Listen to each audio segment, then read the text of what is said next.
Welcome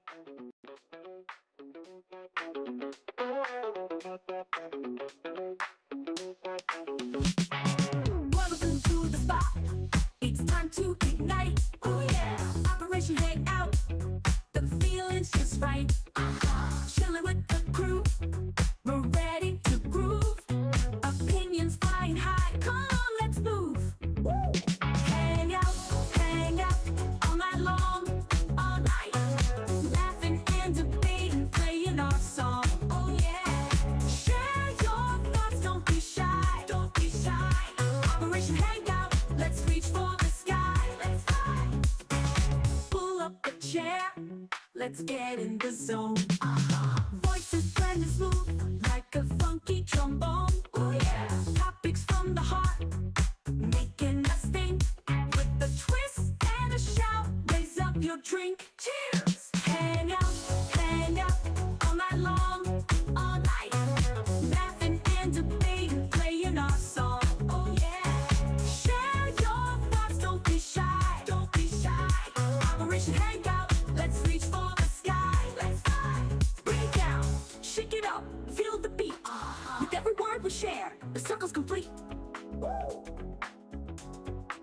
Living loud, think it proud, that's what we do. Oh yeah. Join the club, come on through, we're waiting for you. Alright. Hang out, all night long, all night. Laughing and debating, playing our song. Oh yeah. Share your thoughts, don't be shy. Don't be shy. Operation Hangout, let's reach for the sky. Let's fly. Hang out.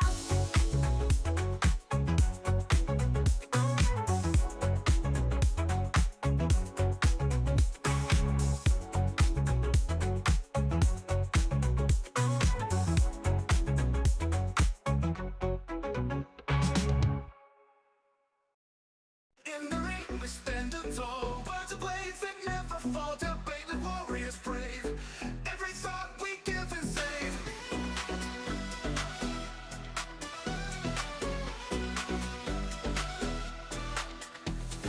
In the ring we stand tall, words of blades that never fall, debate like warriors brave.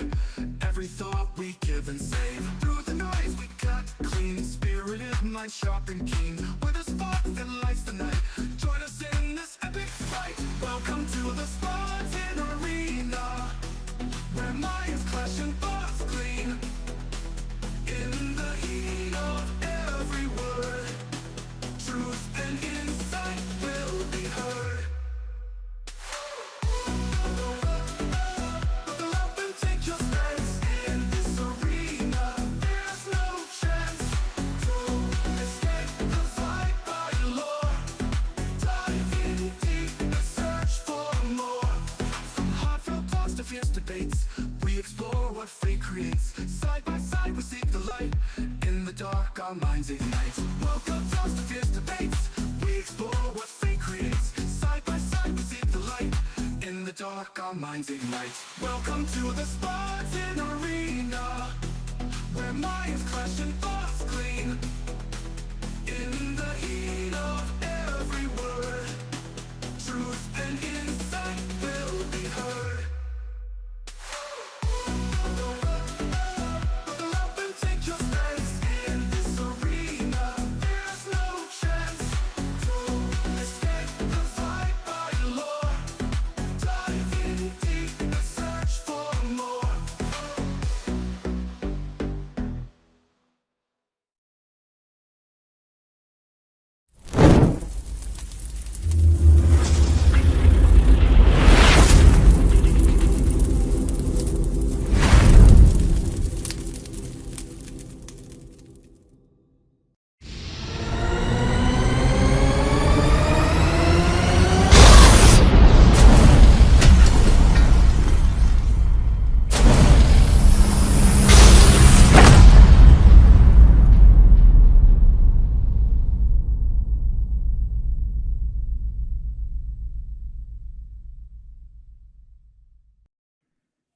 What is going on, everybody? We're back at another stream, another live at a new night. Of course, you know where you're at. You're at Spartan SU Network. I'm your host, the Spartan, aka Peter. And the show tonight is Wrestling Talk with a Spartan. Man, oh man, Raw is going on right now, and Backlash is around the corner. But before we go on, let's do a little house cleaning. And we got Eric in the house. Hey, watching roll, but I'm here. What is going on, Eric? So, Backlash is an interesting pay-per-view because it's literally right after SmackDown. I mean, SmackDown, Raw, WrestleMania. And it's on rise. We're gonna every year at Backlash, we get a lot of surprises. And the funniest thing is, the last three surprises the years we got three comebacks, and all of them lasted about a year. Two of them that's got released recently, and what surprises me mostly right now is they released even more people in the New Day. Two members of the New Day, so 3 out of 2 are gone, and I'm very surprised on that because they were funny as hell. They were entertainment. They were great all around, but they cut him for a reason. I don't know what is the reason they cut him, but they told him, "See ya." Um, I don't think they should have cut those guys. To be honest with you guys, because it was to me it was not expected, if that makes sense. And I feel bad for those guys. I really do. It's just one of those things is that should not happen. Unfortunately, we do get those moments that everybody has to face the music. So Backlash. We already know is going to be competing on that one. And hang on. Before we go on, let's get my boy in here. So let's get his intro going.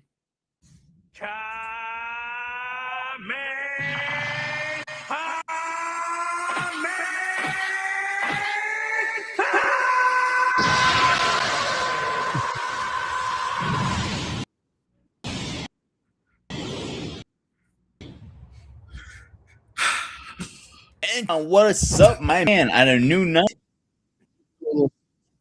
What's going on? How you doing, Peter? Oh boy. And are you out of Today's breath Monday. doing that?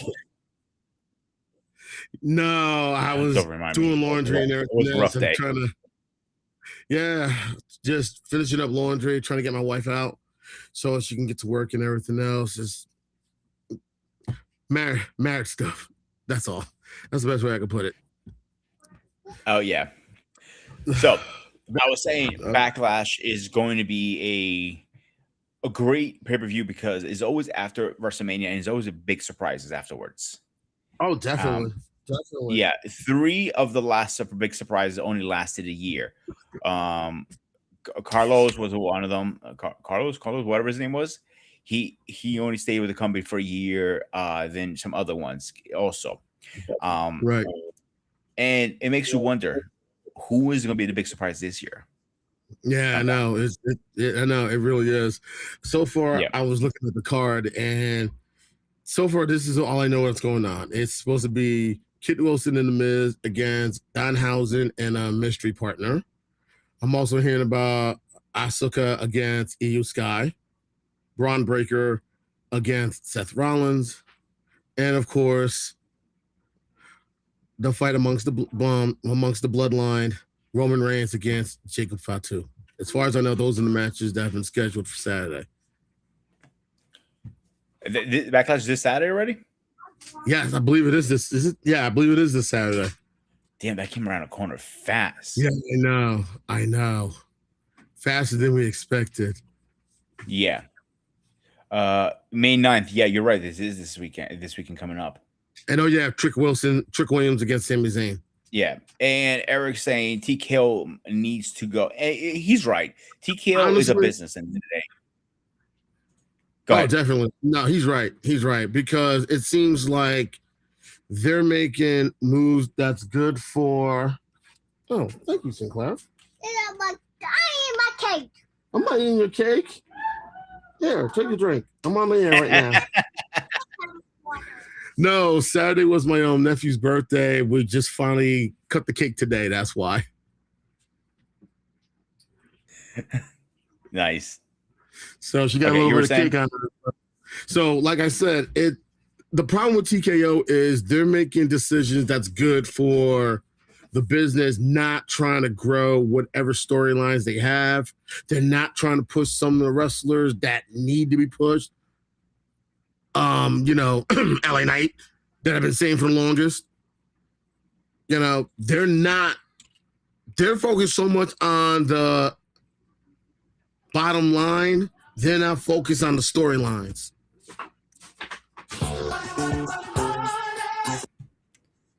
Exactly. And that's all their they big care mistake. about. And The that's the tickets have problem. gone so expensive, and it's getting out of control at this point. It is. And not only that, that really gets to me is you just released more people. I don't know if you saw the news. Yeah, They released New Day over the weekend. I heard about that. and I'm surprised with New Day, to be honest with you, because New Day I thought it was still pretty hot. Mm-hmm. They were still pulling crowds. The heel turn, it was, I won't say the greatest, but it was decent. You know what I'm saying? And Right. them to be so pulled off like that out of nowhere, that makes no sense to me, to be honest with you, bro. No, it doesn't. It doesn't at all. And that's not fair to Xavier Woods and Kofi Kingston. Those two and Big E. Let's be honest, we gotta put them there as well. Those three have found a way to stay consistent for as long as they've been together. And that's not easy. Yeah. Not with a tag team. That's very hard. Or even with a stable, a 3-man stable. And Yeah, they the found a only way to stay tag team consistent for so long. the only tag team I can that was even now, if they came back to WWE right now, they would still be irrelevant, and in the card would be the Hardy Boys, and be one of them. Right. Yeah, Dudley Boys, they're done. They're the one guy, he has his own YouTube channel. The other guy, he wrestles for TNA, I think, is it? And I believe so. He's done with WWE. He said it, like, nothing against him. He goes, I like being a single person more now versus a tag team, and I love being a tag team. But me and Dudley, the other Dudley, they're still close. Right. They had no beef with each other. Nothing like that. As much as the rumors saying they are beefing, they're not talking. That's not true. He goes, they're very, very close to this day. They're just, the one guy's beat up way too much in his body versus the other one, and the other ones can still, fight, compete. It's hard. It's hard when you've been doing it for so long. Your body's telling you can't keep doing this anymore. Yeah. And it really is. And yeah, like the Undertaker is one good example. He was, from the day he walked into WWE after he got released from WCW, he was relevant. He always knew how to reinvent himself. Yes, and you got to give him credit. Yeah, that's why he was a locker leader for so many years. Yeah, and he's still respected. So as we're going on, I'm watching some of the highlights of yeah. As the show's going on, I'm watching some of the highlights. They just had a match with JT McDonald, can't pronounce it, Finn Balor. I kind of saw that coming. Him getting his ass whooped on Raw tonight. Because oh god, I'm not too surprised, because he's that's how he is. See what I'm saying? He's a good performer, but they're trying to push him in a different level now. And I can see that. You know what I'm saying?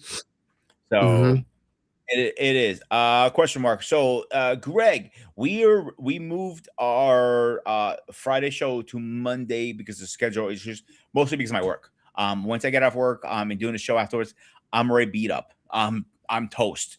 And there have been times I've been dozing off because I've worked a lot of hours, so me and Anton talked. We decided Monday be a best decision. And of course, he's also saying, make sure you hit, please hit the like, share, and subscribe. Thank you, my man. As always, Craig, good looking out. I'm And doing good, Peter. I'm doing last good, one Craig. is, Doing good. how are you doing, Pete and Anton? Hi. Keeping it together. Keeping it together time. So yeah. So with Backlash coming this weekend, what's your prediction so far? It's going to be interesting how this thing goes on between Roman Reigns and Jacob Fatu. You know, it looks like Jacob is trying to be his own man. You can respect him for that. You know, Yeah. he doesn't want to feel like he wants to be in the shadow of Roman or the Usos or Tamatonga, Tongaloa, and Solo, which is totally understandable. And maybe there's a part of him that feels, because of some of the things he may have done in his past, he has not earned the right to sit at the table, if you know what I mean.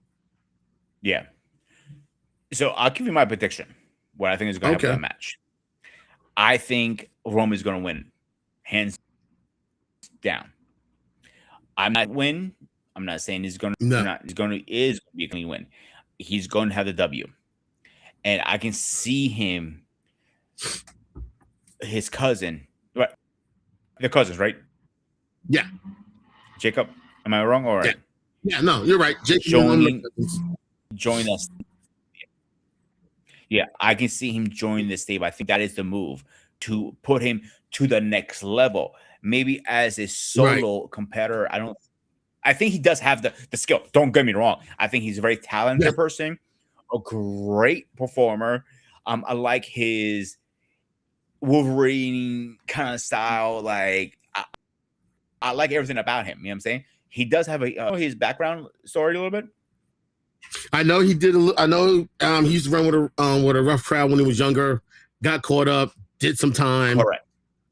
Correct. And I remember seeing the story why it took him so long for him to first get his ink of the family tribal work, because he felt like he didn't earn it. He felt like he had a lot more to establish himself family-wise. I've done some things that are wrong. I have not done anything right to earn that just yet. And he did get started. He did get some ink, but he feels like he's not there yet to where he feels I have earned the respect of my family. And even though I know there's members of his family that go against him. Say again? I agree with everything you're saying. So I think I agree 100% what you're saying. I think it's more a redemption story for him as a wrestler versus just a performer like Roman, for example, or his Jimmy and Jay, the twins. Right.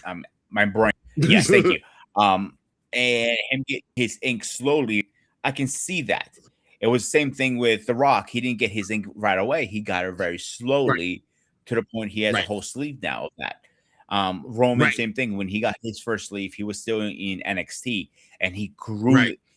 And Rock said when he first got his half sleeve, they started his half sleeve. He said, "This is I'm telling a story with tattoo."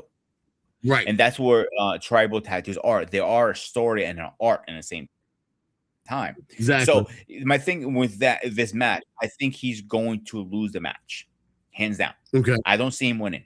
All right. Because Roman just got the belt. I don't see them taking off the belt this soon. To be honest with you. Nah. And he said it. Was it last week? I believe last Monday, or I can't remember. But Roman's called him out. He said, "Listen, if you win, you're the head of the table. But if I win, you join the table." And he put the one up. And that's why Jacob is they're planning him to join the table. To be honest with you, the tribal table. And that's what I think is going to happen. What's your opinion? Yeah, I know. I can definitely see that, because I think Roman's going to see something in him and say, you know what? You didn't win this match, cuz, but you earned your place here. And I think Jimmy and Jay are going to say the same thing. And they're like, yo, cuz, Mhm. welcome to the table. And I think Here's that's my a good second thing. reason. Yeah, here's my second reason. So Okay. when the table started, you remember you had Right. Roman as a head, Uh-huh. you had Jay and his brother, right? Right. Then you had his other brother who has his own faction now, kind of, right? Solo, Because yeah. right now most of them got released, so I don't know if you call that traction anymore. But his cousin was the enforcer at the time. You remember?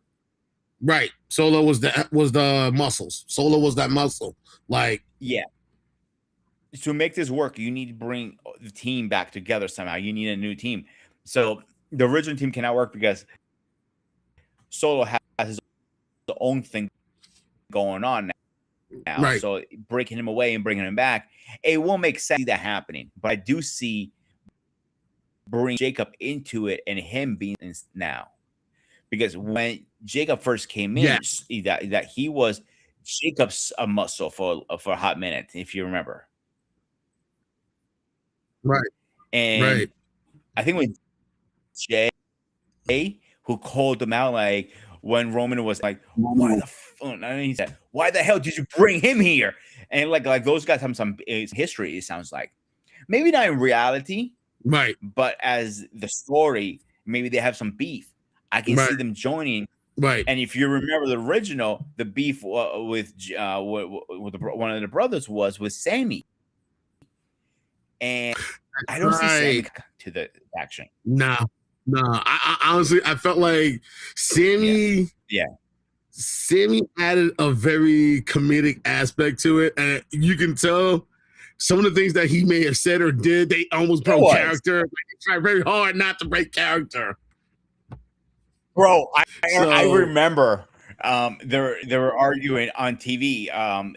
That's the Travis Chief said, "Work your problems out." He goes, I don't what would say exact words. I don't want hell. I don't give a hell what the Travis Chief. And his eyes, he was bent down like. Then Sammy goes like, why are you not so oozy anymore? Everybody looked at each other. Each other smile. And like they almost and they kind of did. Oh my god! And they looked at each other like, "Uzi? Seriously, Uzi?" Yeah, really? Yeah, you gotta give Sammy credit when he put some fucking moves out of his asshole. He put moves out of his asshole. I'm like, my man, I gotta give you a clap for that one.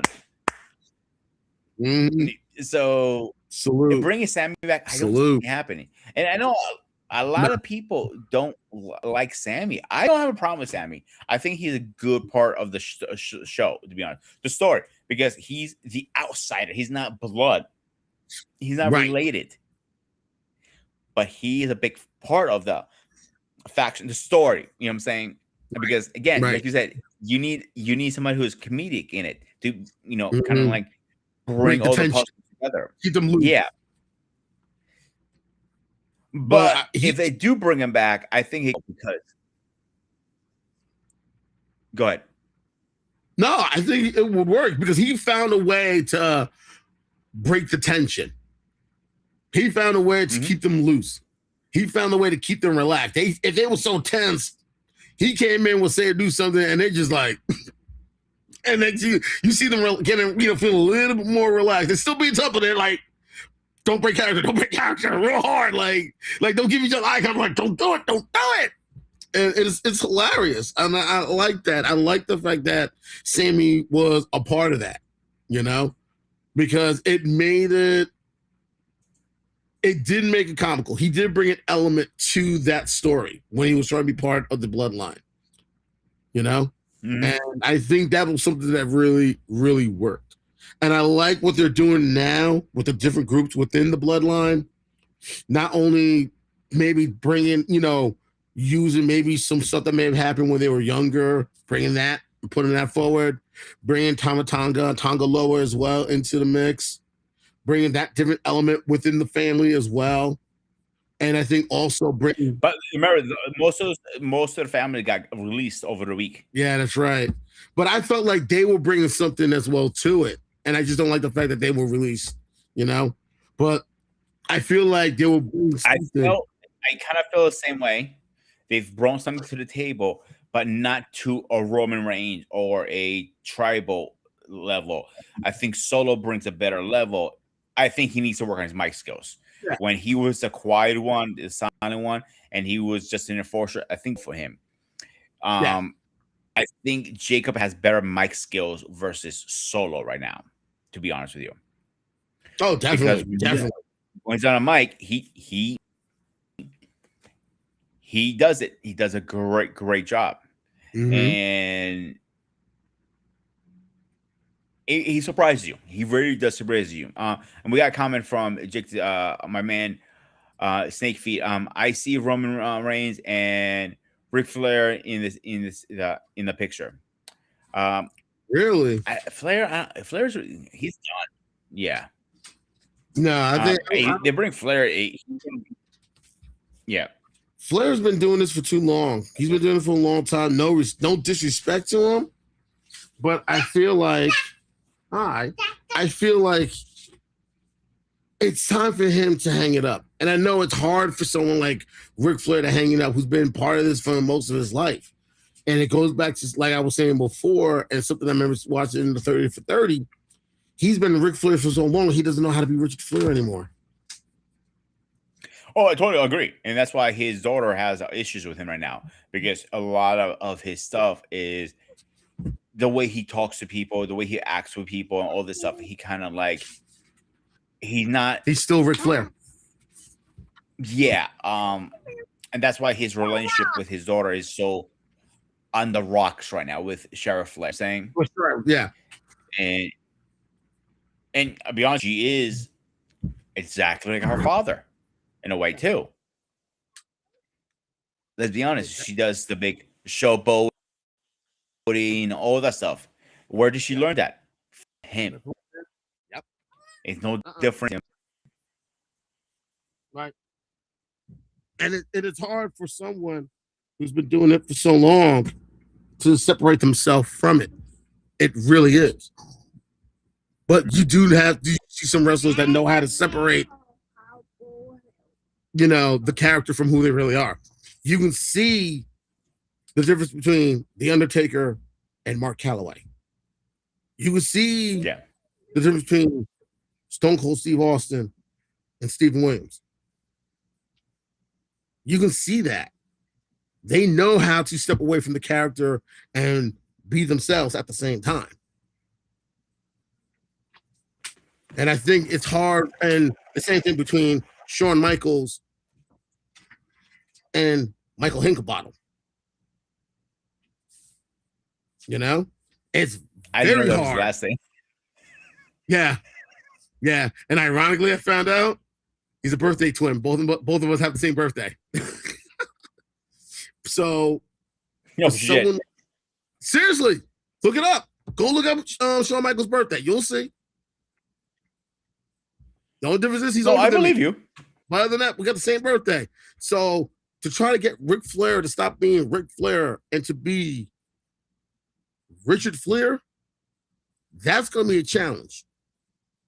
That's going to be a very, very difficult challenge. And people forget, look what happened to Hulk Hogan.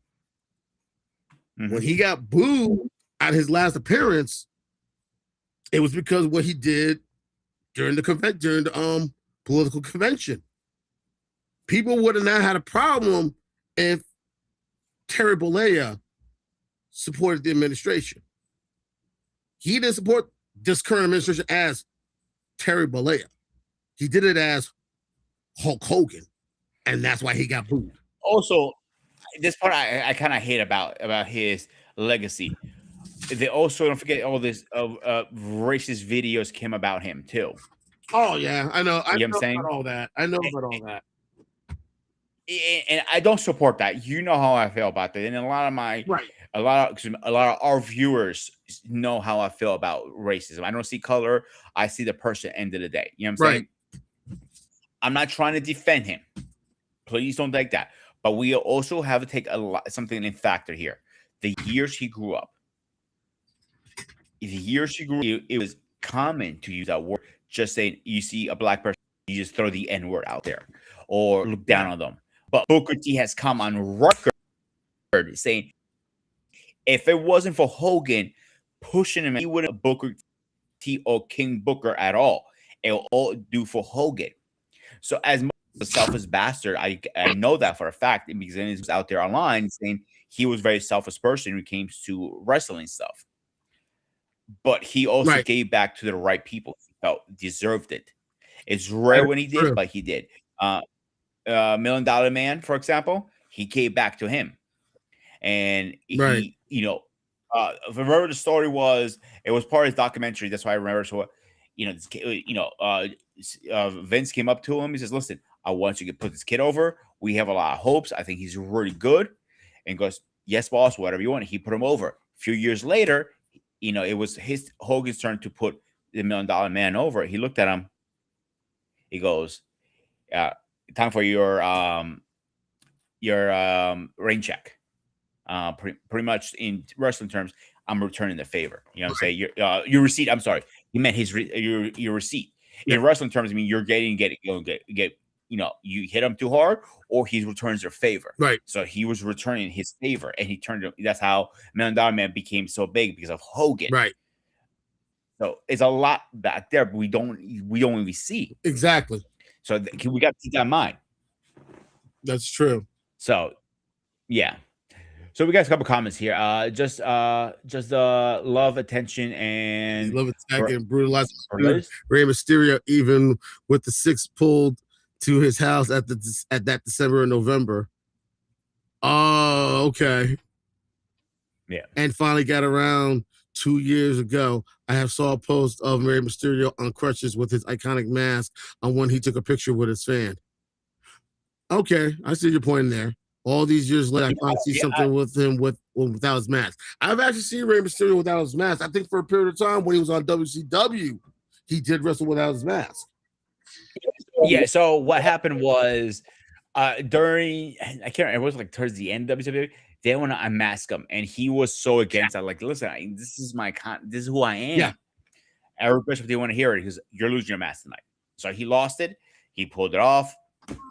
It is what it is. Yeah. Later on, when ECW got bought by WWE, the request was you're putting your mask back on. So from the board of Luchador, I didn't know it was a board, to be honest with you. Yeah. So I heard the story. Yeah, because there's go ahead. Because there's a real significance and importance in the culture when you're a luchador. When you earn your mask, it's like a Mandalorian. You always wear your mask. You never take it off. I remember hearing about one great luchador when he passed away, even in death, when he was laying in his casket, he still had his mask on. Mm-hmm. Like, that's how significant your mask is in the Lucha Libre community. And when you take off your mask, from what I heard, when you take off your mask, you have to go back in front of them to regain that permission to put your mask back on. The one and it's rare, I heard too. It is.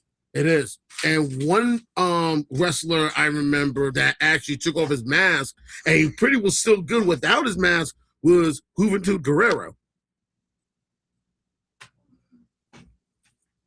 And when I remember he lost his mask and he was wrestling without it. Say again? Yeah, he actually did wrestle without his mask. Brothers, yeah, I didn't know that. But I do know when Rey Mysterio went from the board, they were fine with it because he never lost it in a regular mask versus mask kind of match. It was just something he had no choice in because his boss said, you do something, you got to do it. You know what I'm saying? Or you get canned. Right. And that's why they gave him the permission to re-put the mask back on. So when he Exactly. debuted in WWF at the time, WWE now, he was back with the Rey Mysterio, and he kept it on. Now you can see him a bunch of places without his mask. He travels without it and all that stuff. When he does the Right. interview, he puts it on. I know CQ met him personally, and he literally took his mask and gave it to him just like that, and he saw him. Oh, wow. And when he took a picture of him, and he covered his face like he stressed it out, but Right. he already took it off. He didn't want to show, he didn't want to put his face out like that. But in a Right. good way, one way I do like the mask a lot because these wrestlers, these performers, do have a life outside of wrestling. So Yeah. this is a way they can hide their identity at the same time. So if Exactly. they're traveling, doing whatever, They can go about their business and nobody will know it's them. exactly. So to the Mexican wrestling community, salute to you guys for that. That is an Respect. awesome idea. Mhm. I mean, the So thing, yeah, it's a bunch of pictures out there. Like yeah. I do see when Rey Mysterio finally retires. Finally retired. I think I'm not mistaken. I think he said, I might be wrong on this. He wants Dominic to retire him, technically, and I do see that. I can see As that. much as show beef, they're on TV, but they're not like that in real life. They're like They're tight very, as hell. they're very tight. Yeah. Yeah, and the mask, he's gonna be probably gonna be like a mask, versus something kind of match. And when the mask officially comes off, that's what he's gonna officially retire. He says, That's good. and I do see that happening. No, I think I it's do no. see I think that's fitting. I think that is fitting. It Yeah, really is. So because you have a lot of luchadors that are great. But Penta is awesome, bro. yeah, definitely. Like he's a lot of people say he's a little bit over the top, but I don't think so. I think he's perfect for what he is. You know what I'm saying? Yeah. Keep it. And Keep it. Hope he doesn't. They don't make him change it. Hope he doesn't lose it. He got something. Keep going, Penta. If you're watching, salute to him too, for real. yeah. And it's hard for some So wrestlers actually, to as we're keep. speaking right now, Penta's actually wrestling. He's in a tag team right now. Penta and Roos is defending the I know Eldo Page and Russo are defending Penta and Giovanna Evans right now as we speaking. They're this is the highlights online. Obviously, I'm talking about. Okay. So Okay. so he, the guy can perform. You got to give him credit when he's due. He's a performer, bro. Yes, he is. That's good, and that's good because when you hear about, okay, I'm gonna be wrestling in WWE, it's like I'm gonna make sure I'm gonna put my best foot forward. And for some of these wrestlers, they've been waiting who knows how long just for an opportunity, and they're not gonna let it go to waste. You know what's the person I feel really bad for is Rusev, because Oh, his first run wasn't the greatest. Let's be honest. At first, yeah, he came in as the Russian guy. He had the hot Bulgarian. girl, and everything. I'm sorry? Mhm. He was Bulgarian, not Russian. Yeah. Was it Russian? Oh, I'm Bulgarian. I thought it was Russian. Nah, Bulgarian, I believe. But whatever. And they were married in real life at one point, those two, actually. I don't know if you knew really? that. I Yeah. think I remember hearing something about that. Yeah. Then he I can't remember he asked for his release, or his character wasn't going in the right direction he wanted I to. think it was either him or I asked for the release. And plus also I remember he was hurt too. He was dealing with a good amount of injuries too.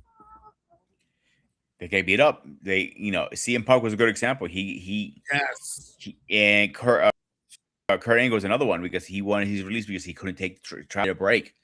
And TNA gave him the break he could have. He could wrestle and make a living still, but also recover from one match after the other one.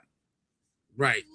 So what I was going, in this run, his second run, he's not the greatest in the world either. Nah. I don't see going far with this. I'm surprised he wasn't released, to be honest with you.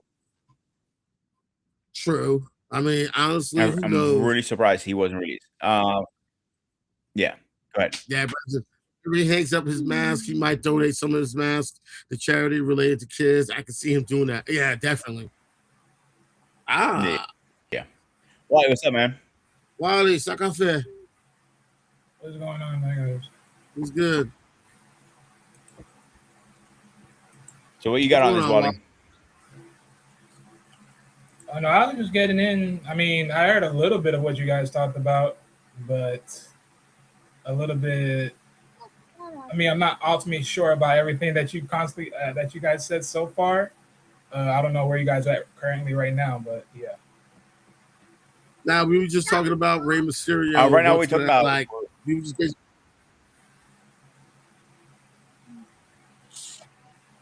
no. Go ahead, Tanner. We basically Finish up. talking about we basically just talking about Rey Mysterio, like his importance to the wrestling community, how he lost his mask, how he was able to be allowed to wrestle with his mask again. And Peter was talking about how when he decides to retire, he's going to have Dominic help him finish his last match, things like that, and how even though he's wrestled without his mask for a period of time, you know, it's okay. You know, he's never had a problem traveling without it for a period of time. And I also mentioned one luchador that actually did wrestle without his mask for a period of time and was pretty good was Juventud Guerrero. So basically, we're just talking about the luchadors and everything within the lucha libre community.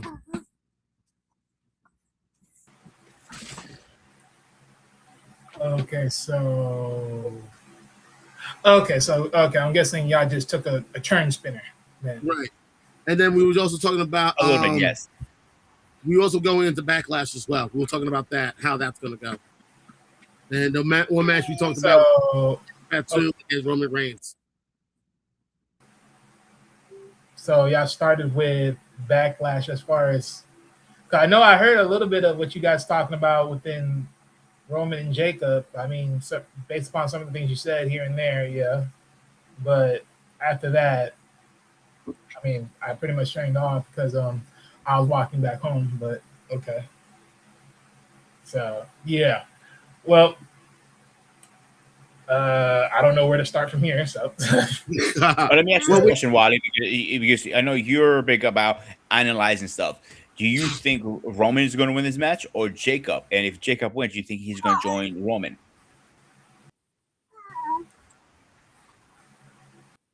sorry, say that again. Sadly, there's a lag going.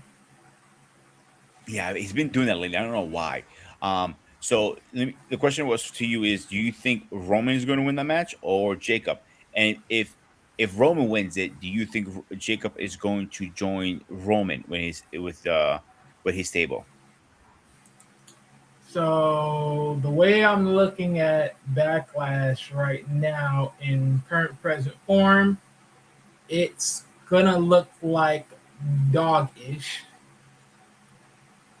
Mm-hmm. And probably Roman and Jacob will probably be the highlight of this. Which I mean, well, I guess Seth Rollins and Braun Breaker, if they make that exciting, will be the highlight.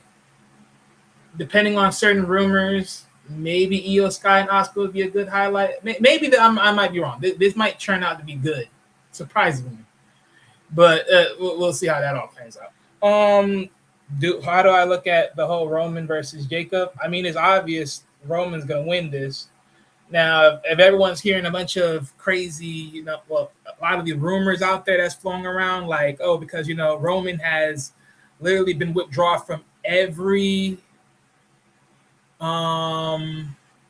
he's pretty much been withdrawn from every, I think June, like calendar, markups for every show, like every week of those shows, he's been removed from them. Some people are saying that's because of contract issues. And, so we don't know how that's panning out because technically people are still saying, well, he's being removed from the June shows because of contract issues, but most people believe that he won't be champion at that point because of that. But at the same time, other people pointed out, well, he's still marketed for Night of Champions, though. So, I don't know how that's all panning out, but how that's all being played.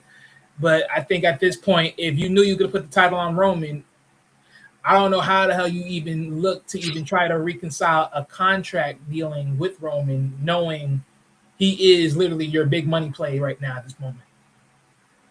Yeah, So I agree with you because losing Roman, they're going to lose one of the major players right now. Yeah. And if you lose Roman, don't be surprised. Don't be surprised if everyone else in the family walks with them too. yeah. I mean, okay, so Braxton, I know you asking what if it's a tie? Well, there won't be no tie. I mean, at best, if you're talking about Yeah, what I if agree it's a with that. DQ, what if it's a DQ? I mean, look, they could go with the DQ. They definitely can go with the DQ. The only because here's my thing, right? The reality of if like what happens on the aftermath if Roman wins. The problem is, the mutes, the morons of the creatives, they've sold the idea that that if Jacob was talking to someone on the phone, and as you know, they always like to do these rinse repeat stupid angles that ultimately are disappointing as hell. But in ultimately, I mean, if that is something special, if anything, if they have a creative mindset in their bones, Lord knows they don't. Um, that can be a massive play because the reality is, who did Jacob talk to on the phone? That's the reality right there. Who did Jacob talk to on the phone? Because 9 to 10, most people would believe if he's on the phone talking to someone, it has to be a family member. Yeah. So, who is the family member? Don't be Because of surprised. course, you got to think to yourself, looking at the whole playbook of it. You know the choice words that were being said in that moment. I know, I effed up, yada yada. That is something you have to look very close at.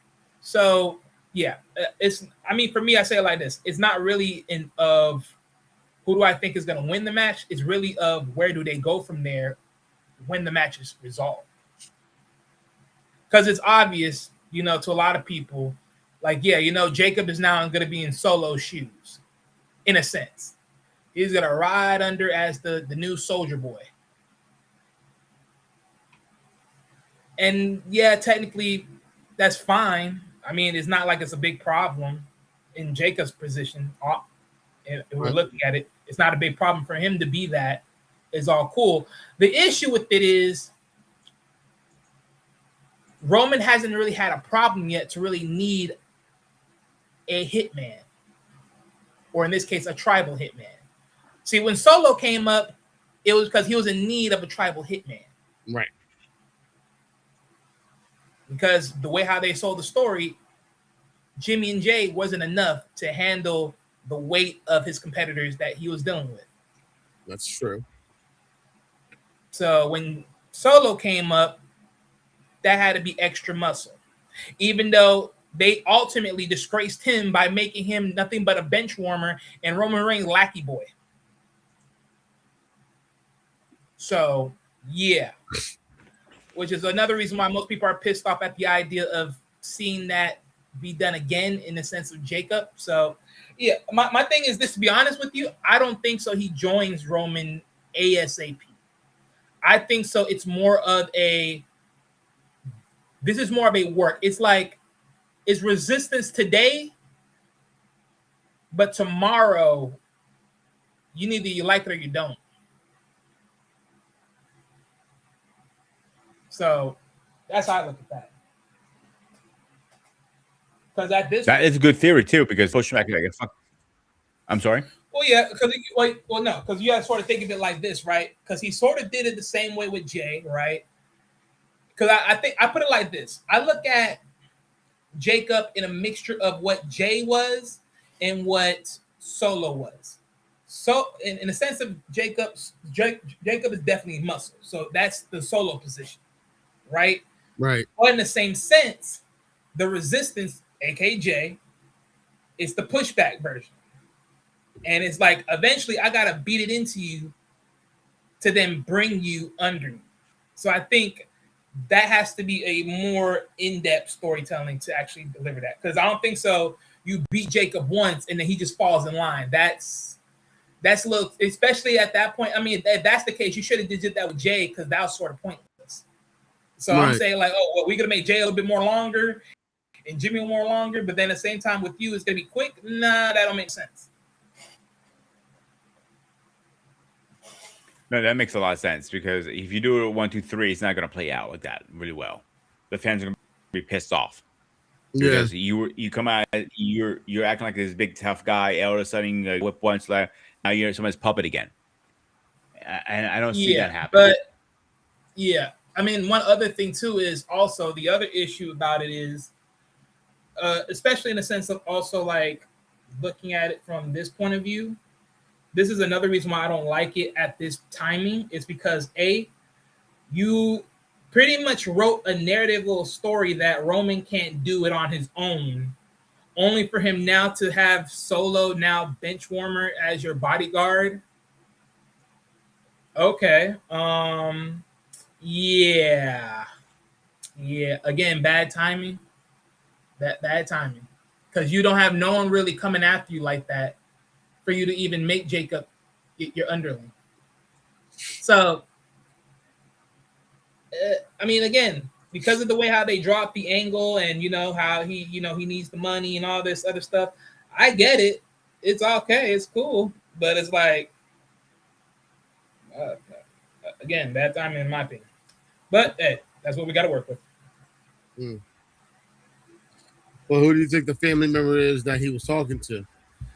See, that I don't know because a lot of people keep writing the idea of The Rock and him getting involved somewhere in this. But it's like, for me, I'm already tired of it, and I don't really care for The Rock to get involved in nothing because it's like, what's the point? I don't care if it, I don't know if it was The Rock idea to get involved with Cody or if it was TKO's idea to get involved with Cody. I don't care. At this point, though, to do it again, no. You know, what would be a good idea to bring in? Rikichi? Nope. Is that the Fatu? Ooh. Because let him with David. David's first question is, when are you coming to WWE? And he turned around and looked at us like, Hunter has my number. I'm waiting for a phone call. And I will come in with vengeance. Wow. No, yeah. I mean, look, a lot of people were talking about that too because in the sense of this storyline that's being brought up, this is also talking about the buildup of, the whole bloodline, or at least bloodline 2.0 under Roman. But the thing is with this, and this, I ain't gonna lie, this is sort of going to be tough, but the idea of the bloodline in this case, I guess, if they're not going to do a bloodline where it's Roman versus Solo, because that's sort of dead, because pretty much you're not making Solo, aka the Samoan Street Fighter. You're making Solo, aka the booty licker that was summing up to you. And sadly, I had to say it like that because don't get me wrong, I love Solo. I'm just pissed the fact that they just made him a bitch. I agree with you. Made him a bitch. But like I said earlier, I think he was better when he was quiet and. But the thing is, regardless, regardless, Solo was actually like, even without, he was actually way more better when he was in NXT coming up and building up his name. The thing is, the problem is they nerfed that image and bottlenecked it into being a Woody Bird servant. Like, I'm sorry, like, no, it makes no damn sense. It was the most horriblest thing ever. Even now, it's like you put the Tongas and everything else around him, and it's still like, really, we're still gonna ride with this goofy, things. Like, bro, what we doing here? This is not a Samoan Street Fighter. Like, no. Yeah, I would say Solo, they're trying to make him like a mafia guy almost, and it doesn't fit. Well, no, and I love the idea because I love the idea because I coined a new name. Like when I was on someone else's channel, working with them at a time, or just joining the panels, I literally coined Solo's brand of the Bloodline Mafia. So I coined that for Solo's faction group because it works. They were in suits. I coined that. That makes sense. So my thing is, I like the idea that he was like that, but the problem was, this is my issue. You were not aggressive in any format that was to your own character. So to there, it's like, granted, yeah, you can have this, you can put the image and everything, but it wasn't worth jack. And that's why I'm like, bro, it's like it's sort of dead. But then again, it's like, well, I mean, it's dead in his position, but at the same time, it's like it's not completely dead because at least the Bloodline is more of a bigger faction than anything else that you know right now in WWE, aka LWO. We brought that faction back, but for what reasons? Just for it to be nostalgic. Yeah. We ain't doing nothing on that, really. Right. It's just there to just be in like throw up, even though it's supposed to be something memorable. When they brought the NWO back, it was NWO versus D-Generation X, and it was like, where's your walker and where's your nurses? Because you guys are way out of your league at this point. Yeah. And when it was hot, they could have done it, but it did not happen. Honestly, NWO, when they first did it in WCW, when they first made the appearance, it was like, okay, I like these guys. Like Hogan, Hall, Nash. And then No, I'm not talking about NWO. I'm talking about LWO. I know. Oh, Latino World Order. Oh, yeah. I'm talking about LWO. What? I'm sorry. I didn't know we had a new NWO. I said LWO. Okay. Oh, I thought you were talking about when Sting was back. I apologize. I misunderstood. No. I'm talking about LWO. Needs to go. That was a mess up. Honestly, Yeah. Honestly, the thing with the LWO, it worked in WCW because it gave a lot of the Mexican wrestlers that type of attention. It kind of worked, you know. But it didn't kind of work. It actually did work. I'll be honest. But that's the problem. It's like, and I get it because right now, even with the marketing of the stupid morons, aka TKO, that they're doing out here right now, they wouldn't dare sell LWO right now. But that's the thing. So that's what I'm saying. Like a lot of this whole marketing and imagery is about to go down south in WWE real quick, in more ways than one, in my opinion.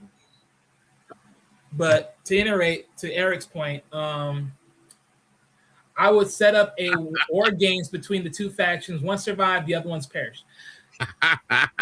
Technically, that already happened, Solo. I mean, Solo. Technically, that already happened, Eric. It technically did. I mean, not in the newest format, but it technically did happen. The problem is now that's never going to happen because, of course, they let go of Tonga. They let go of Tonga and Tonga Loa. No, they didn't let go of him. Oh, Tonga Loa still there. Tonga Lou and JC McCullough. They let go of both of those two. The other Tongas are still around. Okay. So let me ask you guys a question. So I want to see if you guys know the answer. Who has the most losses at Backlash? Oh wow! I would even know. Oh man! All right, it goes on in order. It's Cody Rhodes as first place, Danny Priest second, LA Knight in third, Bailey in fourth, AJ Styles in fourth. Wait. I mean fifth. So say that again. You said the first one is Cody Rhodes, Damian Priest. Damian Priest. Wait a minute. Nah, that's impossible. That's so impossible. Really? Because as long Backlash is an old staple event, so for them to sit here and say that all of them lost and they're the most losses, that's crazy work. I mean, Cody's understandable. He's been around longer. Right. But Damian Priest came later. LA Knight came later. Bailey came later. Huh? I think you did. Yeah. Damian Priest and LA Knight came in around the same time. Yeah, but still later. Like Backlash been around for a good minute. You trying to tell me there is no one else? Okay, interesting. You figure it would have been like Randy Orton or a Batista, right? Give or take. At least someone of yesterday's time frame. But like, okay, but that's interesting. Yeah, I never thought about that. Wow, but I figured it would have been like a Randy Orton, a Batista, maybe a John Cena, Anyone in that, like, going back at least well over a decade or so ago. Not Yeah, I someone thought that's so been too. around. But according to my research, and I also put it through GPT, that's the same answer I'm getting. Wow. Wow. Unbelievable.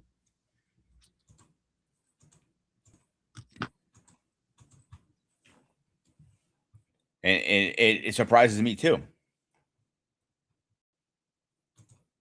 And if you do it through Google, it says Google says Randy Orton is another one. Has it. Becky Lynch and Dwayne McIntyre, I can't pronounce his freaking last name, and Damian Priest are tied for fourth way. So yeah, I'm surprised as much as you guys. I don't know. That's all I have on that one. I think you're trying to say Drew McIntyre. Yeah, he's one of them too. Wow. So, what was the other topics y'all talked about so far? We were just basically going into the roster at Backlash. We haven't had a chance to go into the rest of the matches.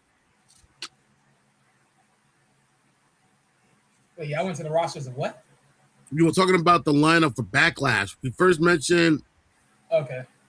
first we talked about the match between Roman and Jacob Fatu.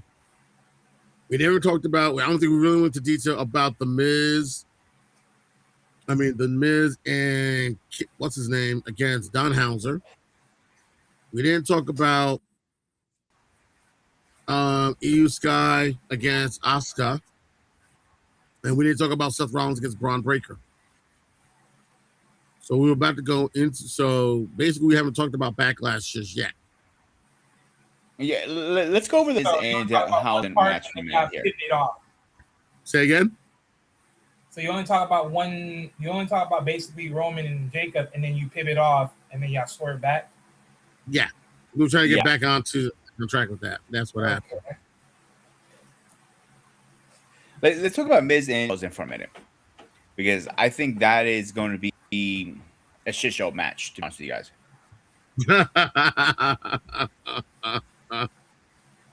You think? Okay, Don, what do you think? My question, ironically, it's going to be interesting who Danhausen picks to be his partner. That's going to be the interesting thing. Who do you see being his partner? I don't see. You know what I think? Because Backlash is really known to be bring people, from the curveball and bringing people back. Maybe bringing somebody back or bringing somebody new in the fold that we don't know about. Think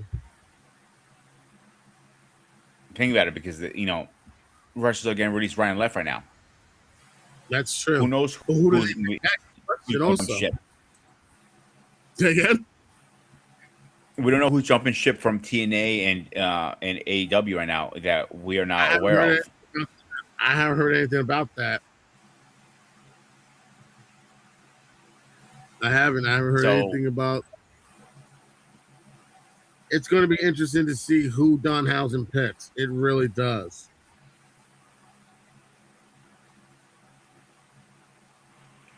What do I'm looking. think?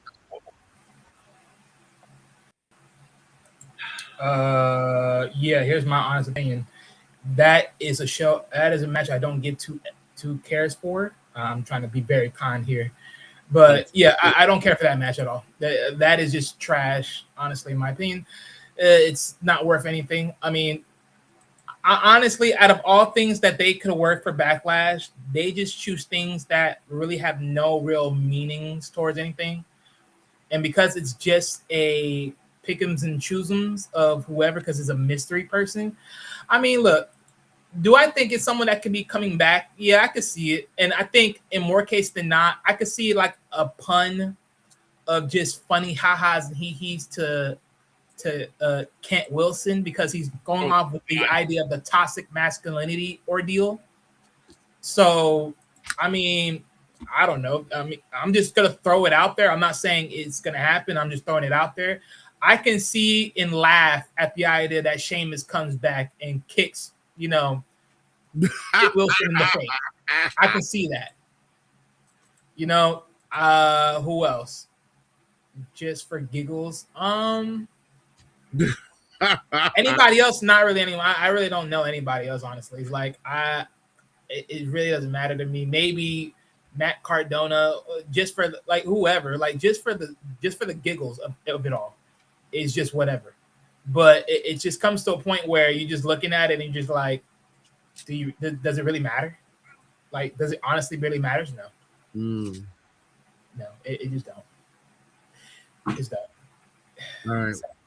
All right. What about Trick Williams and Sami Zayn for the U.S. title? Oh God, that's gonna be a hot mess too. Let me guess. Bad like hot garbage in Jersey over the summer? Probably.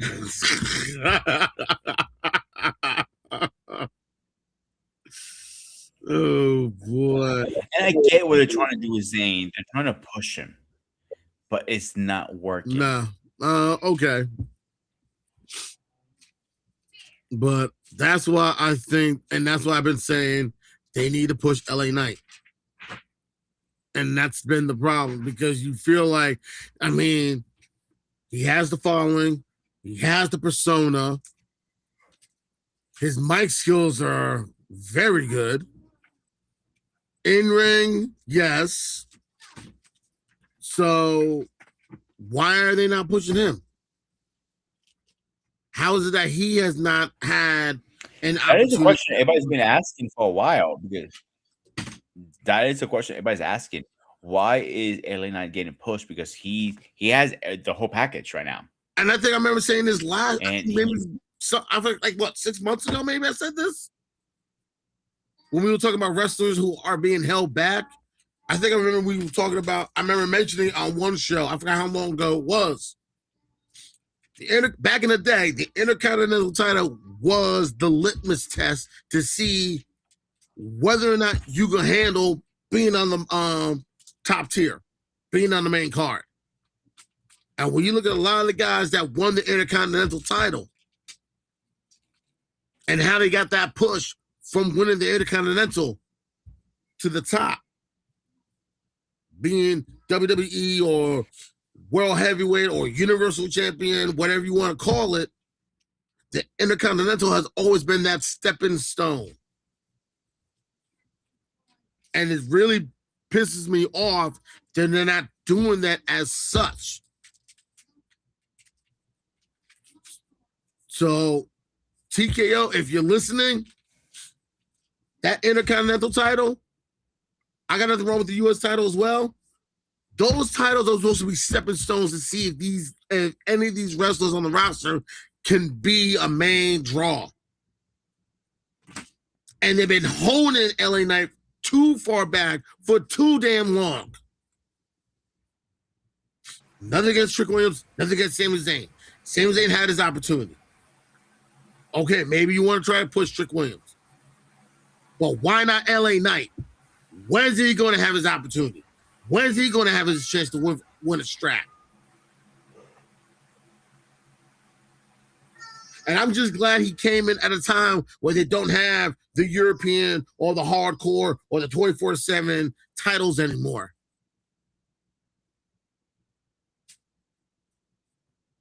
So he needs a run.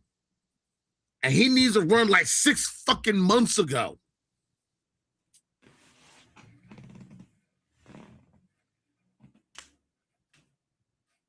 So the U.S. title between Trick Williams and Sami Zayn, but I would love to see LA Knight have an opportunity for a strap.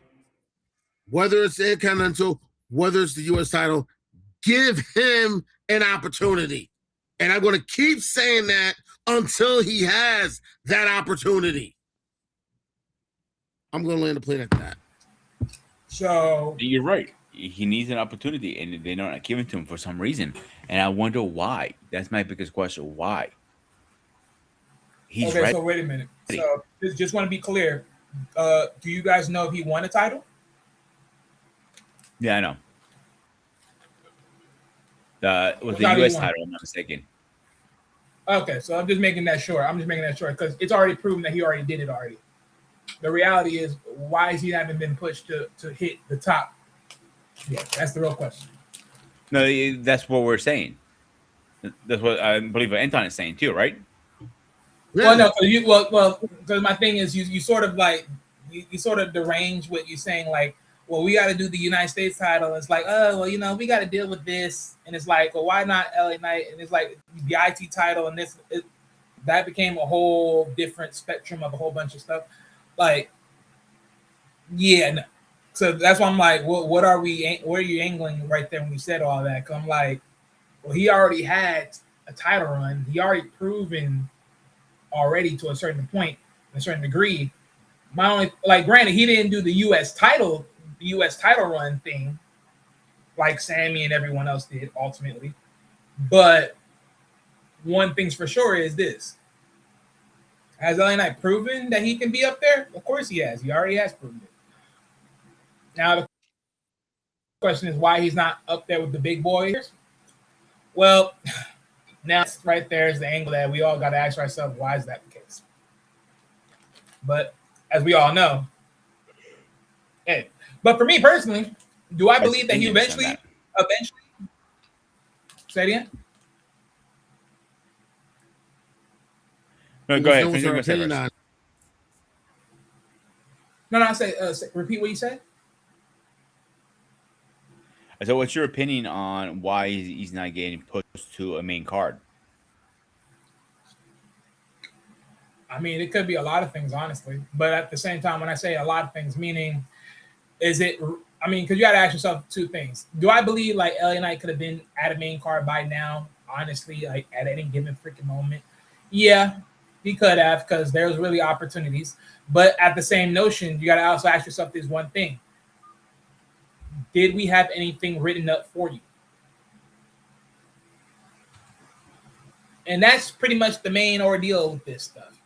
Do we have anything written for you in the hive mind of the higher echelons to be this person? Apparently, the answer is no.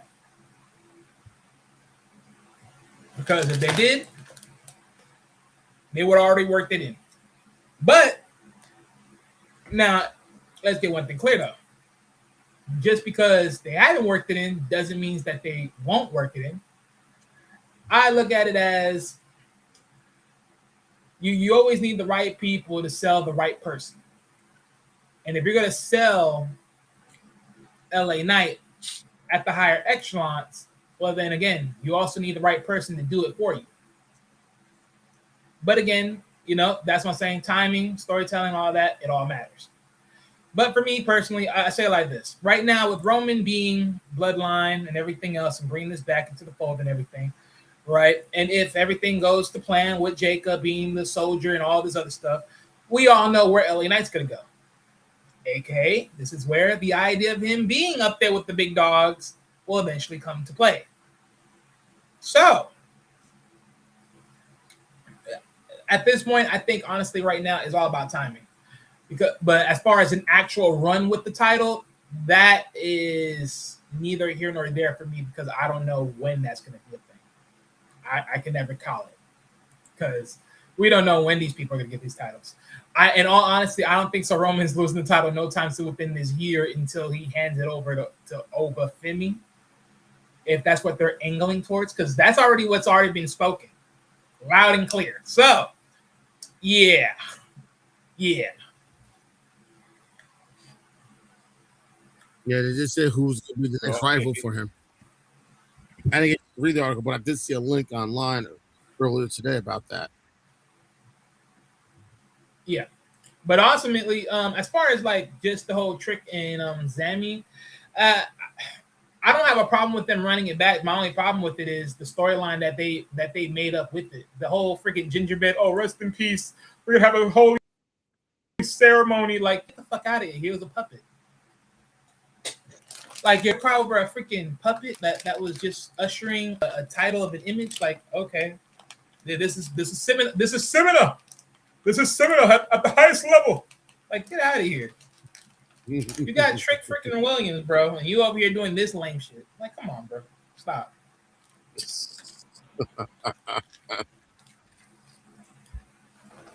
All right, so who do you see winning that match?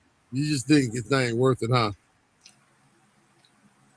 I mean, to me, it's gonna be a boring style match, but honestly, it's obvious who's gonna win it. It's gonna be Trick. All right. I'm guessing Peter. Who are you picking? You picking Trick or you picking Sammy?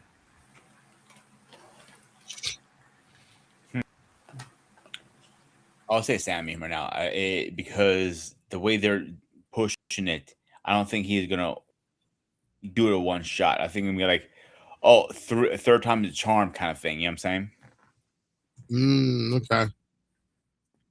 Okay.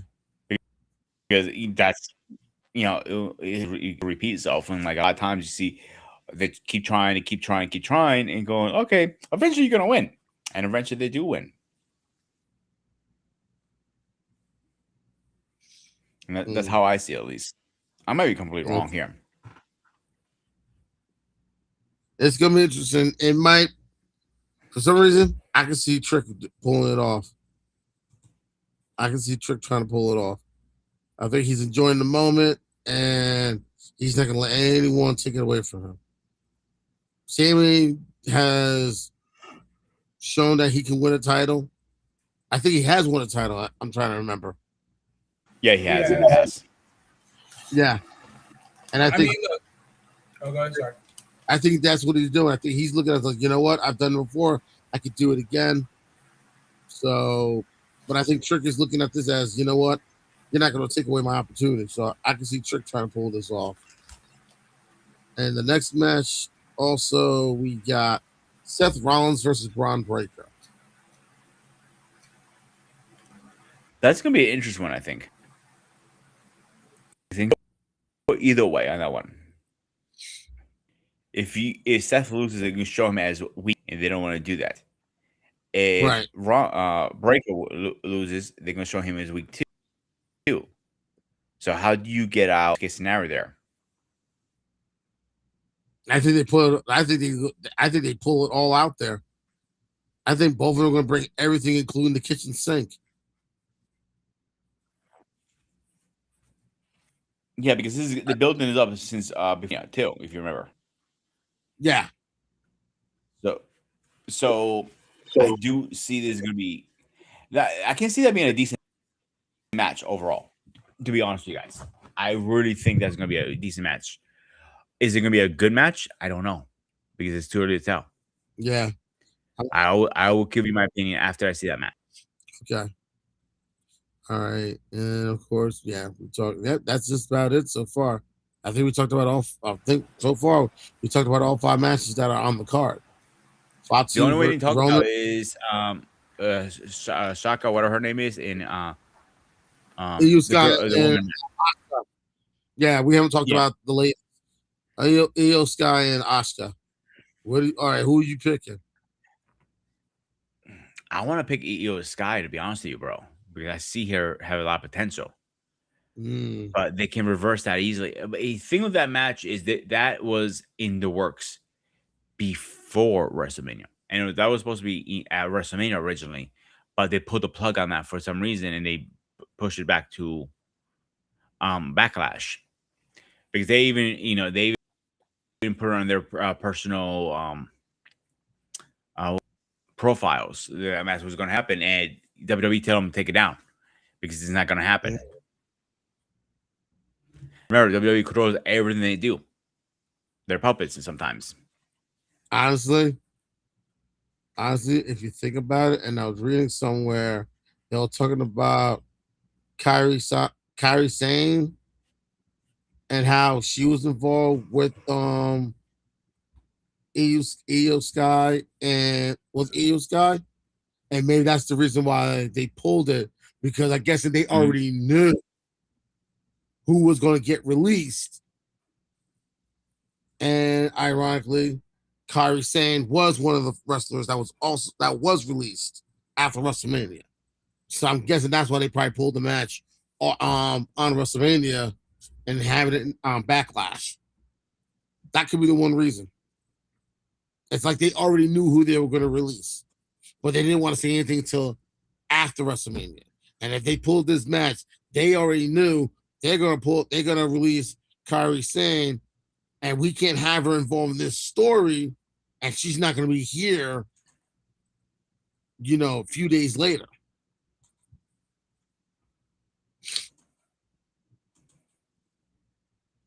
So this is That's a good question.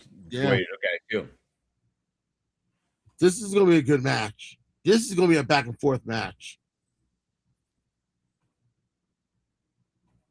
Honestly, I can see Sky pulling it off. It's going to be interesting if Asuka does, but I think Sky's going to pull it off. For some reason, I just think she's be able to do it. I think she's going to be able to pull it off. I'll be surprised if Asuka does, but I can see her pulling this off. Someone just said she's going to pull this off. I mean, that's the best way. And those are the 5. And right now, those are the 5 matches they have on Backlash. And I'm kind of surprised they only had those 5. I was about to say that 5 is a very small for a pay-per-view. Exactly. They usually have usually about at least 10 matches. At least. And they find a way to squeeze it in those 3 hours. Yeah, it doesn't look good. And it goes back, I think, again, it goes back to TKO. They care about the numbers. And I know, okay, yeah, a UFC match, 5 matches are normal. Yeah. And a UFC match, 5 not for yeah. Not for a wrestling match. No. 5 matches, 5 bouts at the UFC. Yeah, I'm okay with that. No problem with that. Because people are going to sit and watch all 5. People will get there early enough just to watch the undercards. And the undercards are sometimes just as good as the main event.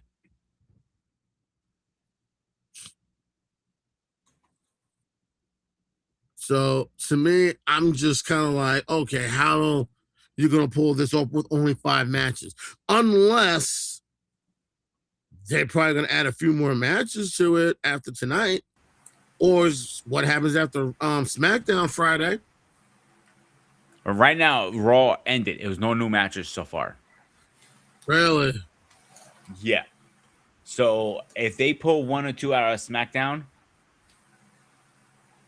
where you build again, it goes back to what it says. Where's the storyline? Where's the build-up? Exactly. There's nothing.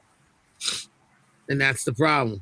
Because even after WrestleMania, and sometimes after WrestleMania, sometimes if you have good stories going into WrestleMania, you want to keep that story going into the next pay-per-view. You find a way to build on it on Raw and SmackDown, and then you want it to carry over to the next pay-per-view.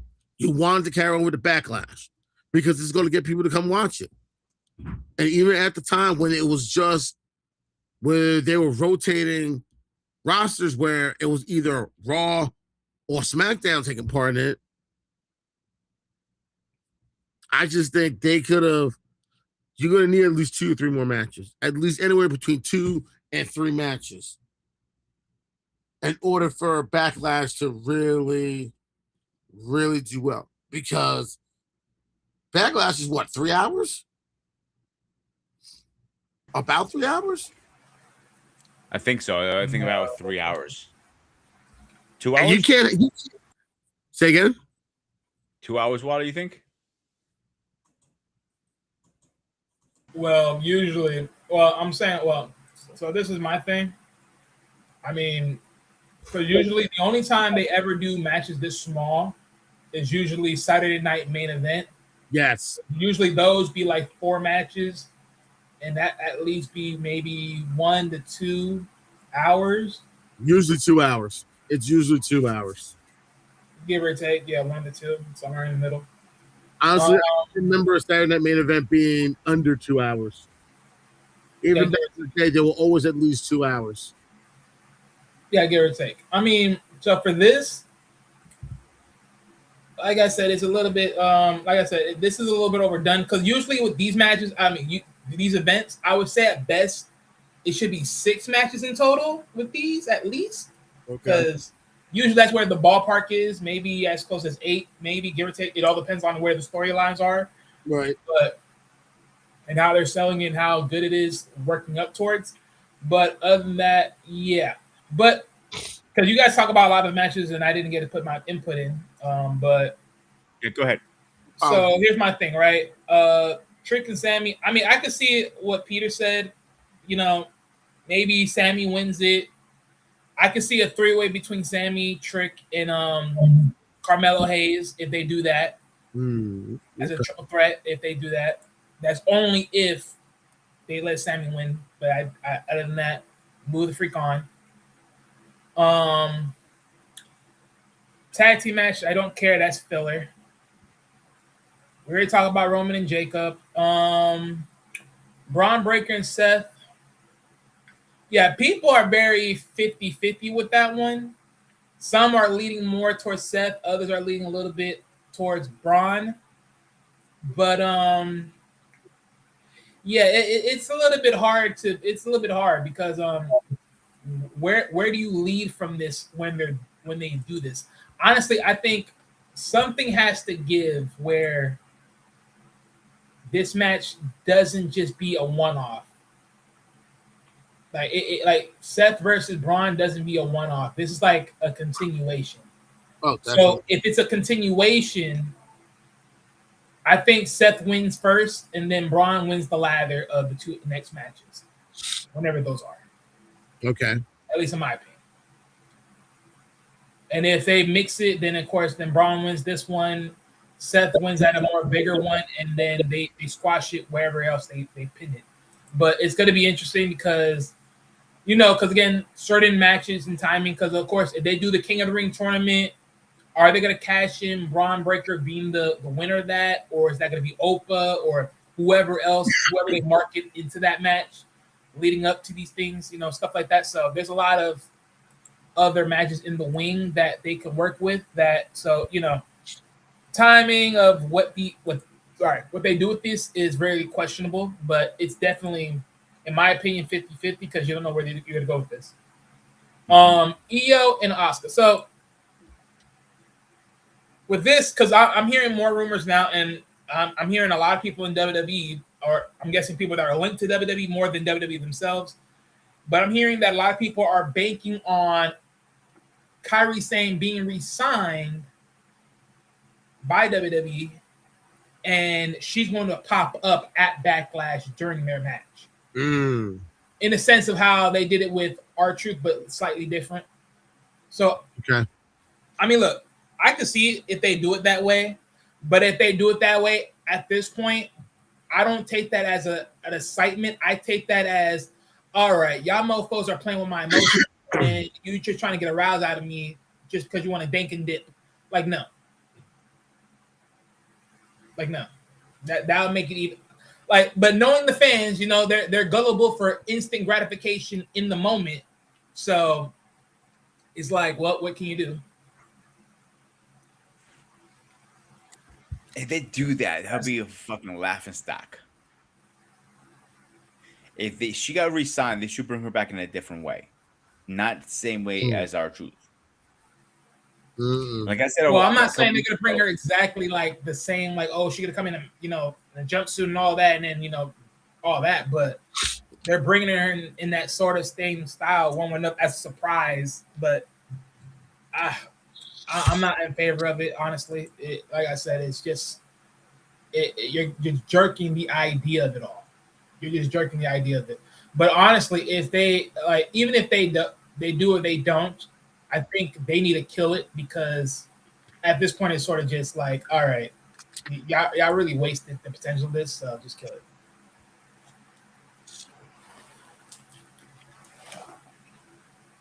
I think like if you remember, I think it was me and you, Wally, were talking about this, and I said the whole mask thing was overdone at the point, and like every other week was a different wrestler on with a mask on, all that bullshit. It was like going on for a while, and you kind of killed the mystique when you do something too much.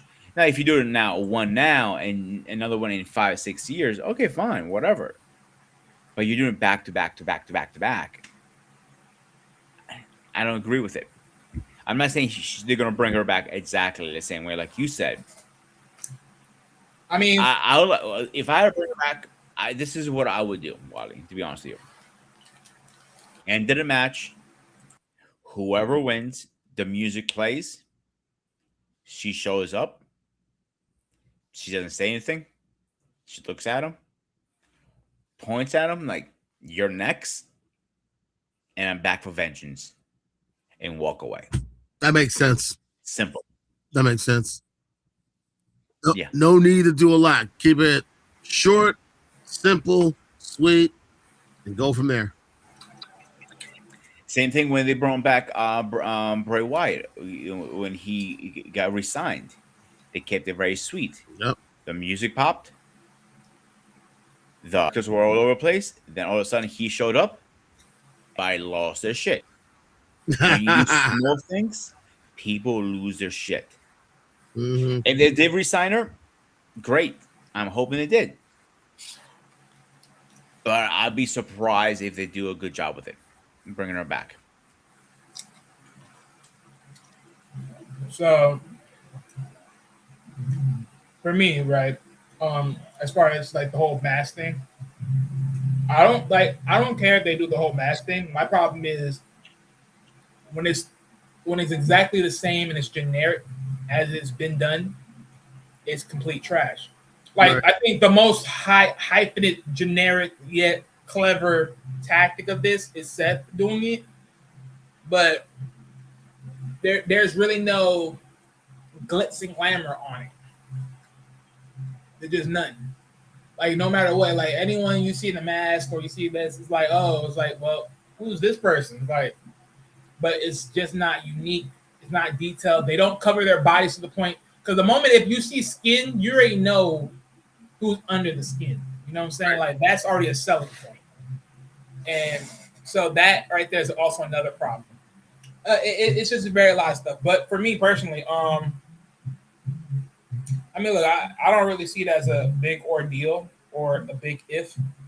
It's really much more of a let's see how it goes because honestly, it's just going to be tough. My thing is this, right? And this is my idea. Let's say hypothetically they do hire her back and she do come back, but she leaves what I like to call a symbol. See, if anyone watched NXT, right, when they brung in Evil, notice, right, they send the NXT champion one little scroll message. And then eventually Evil came directly this time, popped up, and again gave him a scroll message. And kept it very short and sweet. People were stoked. People were happy. And it's very much justified. To Kyrie, the way I look at it, I say, if it's me, leave a Japanese-style mask on the screen. And have certain Japanese wording that entails I am coming. And just leave it as that. And I think when you reinvent that, at that point, you put it back in a sense of you have her standing as a solo act more than I'm in between. Like, no. Like, I'm wasting time with the in between you. It's like, I'm going to show you that I'm more important than both of you. How about that? Okay. So I can see that play off. But again, they don't know nothing. But again, the quote unquote has-beens, they don't know nothing about Japanese culture, so they won't do that.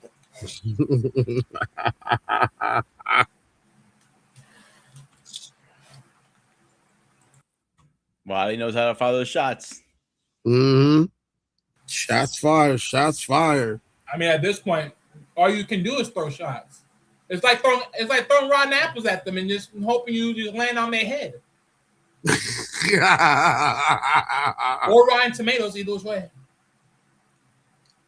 A matter of fact, now that I just thought about it, actually, since the Street Profits came back, that also, a matter of fact, you know what? Yep, Seth Rollins and Braun Breaker do need to be longer because you can have the Logan Paul and Austin Theory go against the Street Profits, which also helps Seth Rollins, which also helps Braun Breaker's storyline. So yeah, continue it.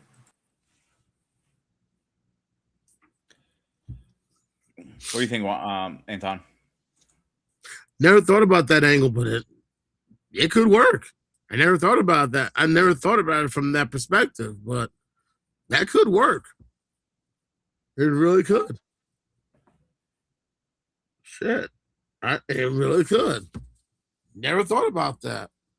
People have already talked about it, and right now, when you think about it, let's be real.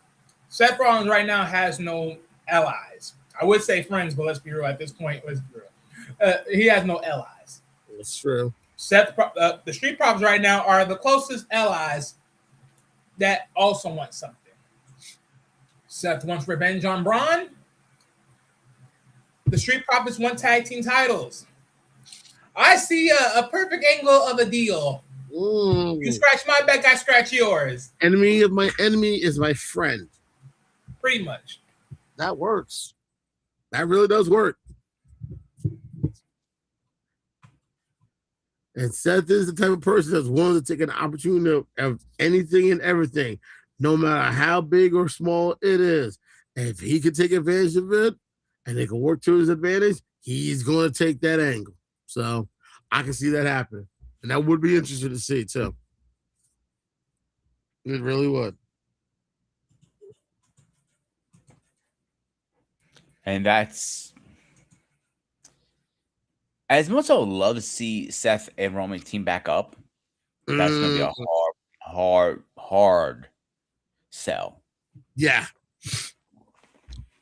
And and honestly, I think the only way I can see those two together again is unless it includes Dean Ambrose, aka John Moxley.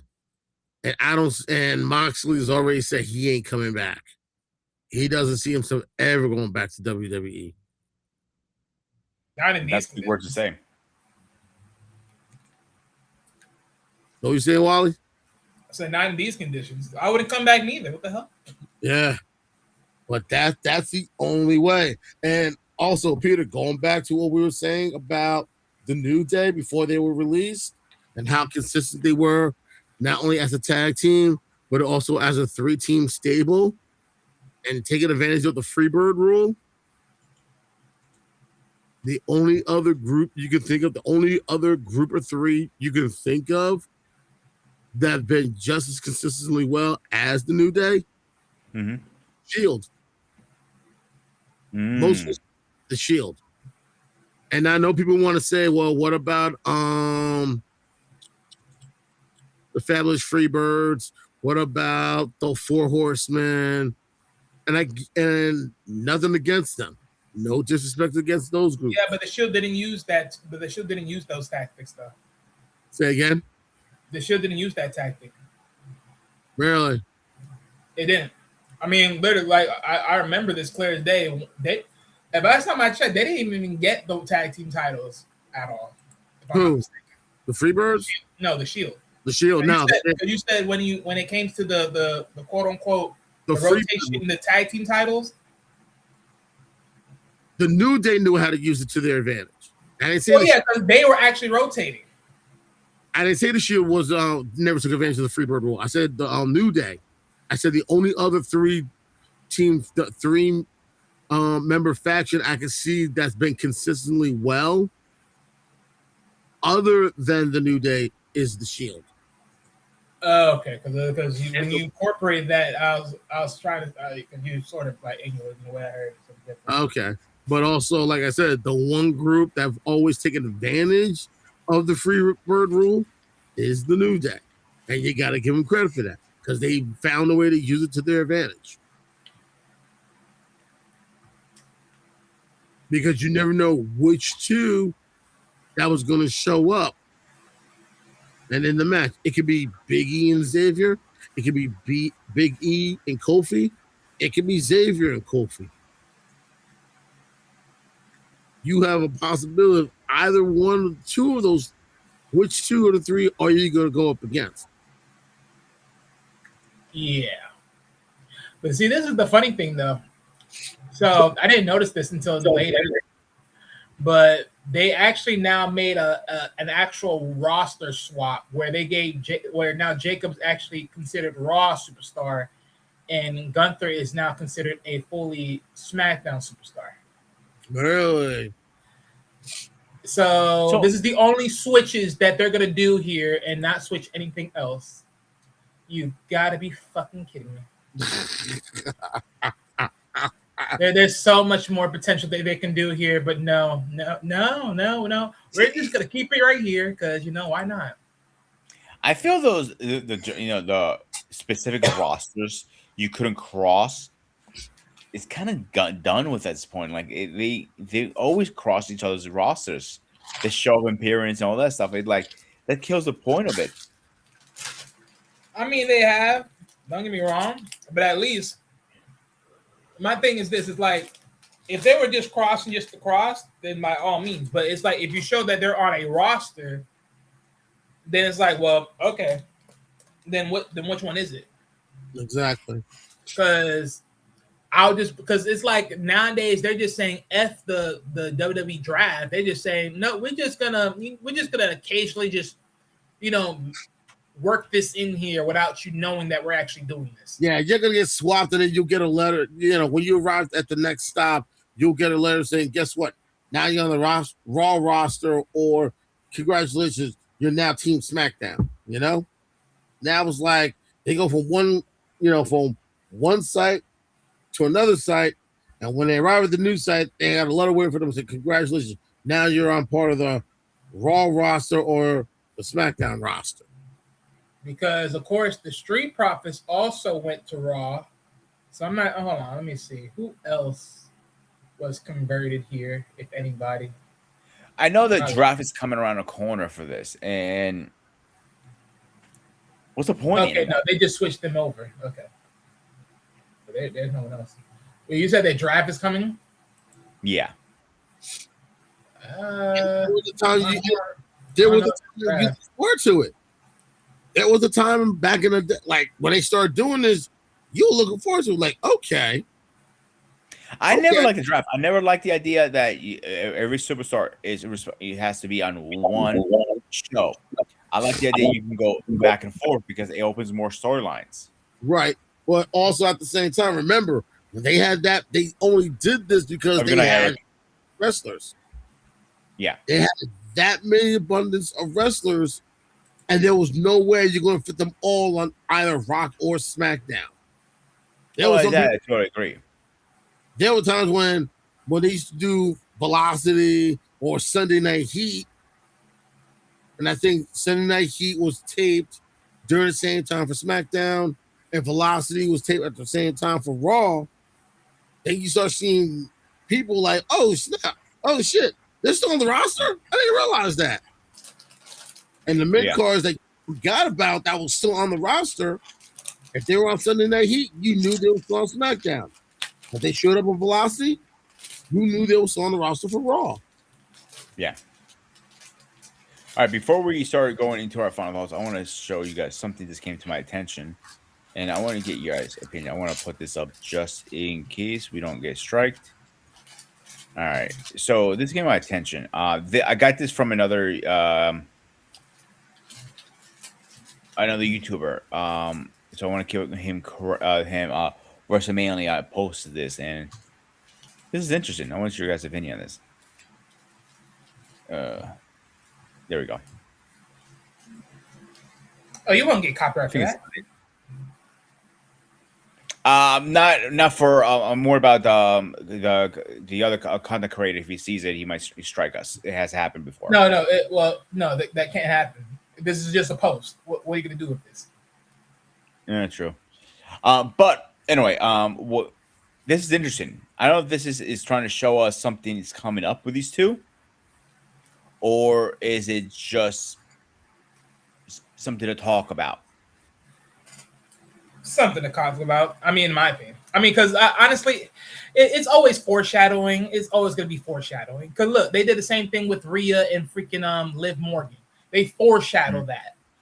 Now, again, Lord knows, hell no, don't do it again, please. I'm already sick and tired of already seeing it, like, I don't know, 100 million times of trash. But yeah, no. So yeah, but for this, I just see it as foreshadowing. Like, oh, look at this. They're sort of, keyword sort of, at the same position. I say sort of, like they were before. In this case, not really. This is really nothing to me. This is really nothing. You think it's clickbait? You know what I just think? What I think later on, because according to a lot of sources, like you said, Wally, Roman's going to have the belt for a year. I do see Seth challenging the belt at one point. And that I do Yeah, see. I mean, he's going to be around the block, give or take. It'll be a minute I though, don't see them. because. Okay, Oh go yeah, ahead. it's going to be a hot minute. Obviously, it's not going to be in like the next 2-3 months, anything like that. I say like in 6-7 months, yeah. But I don't see them like being like, yo, homie, like let's do this shit. None of that shit. I see them just chilling back in the background and eventually teaming up again. Not teaming up. I mean, fight. Being a match together. But that's all I see. That nothing more than that. Well, My question is, actually, go ahead. my question is, if you put them together, who are they going up against? Not together. Face each other. I said. Oh.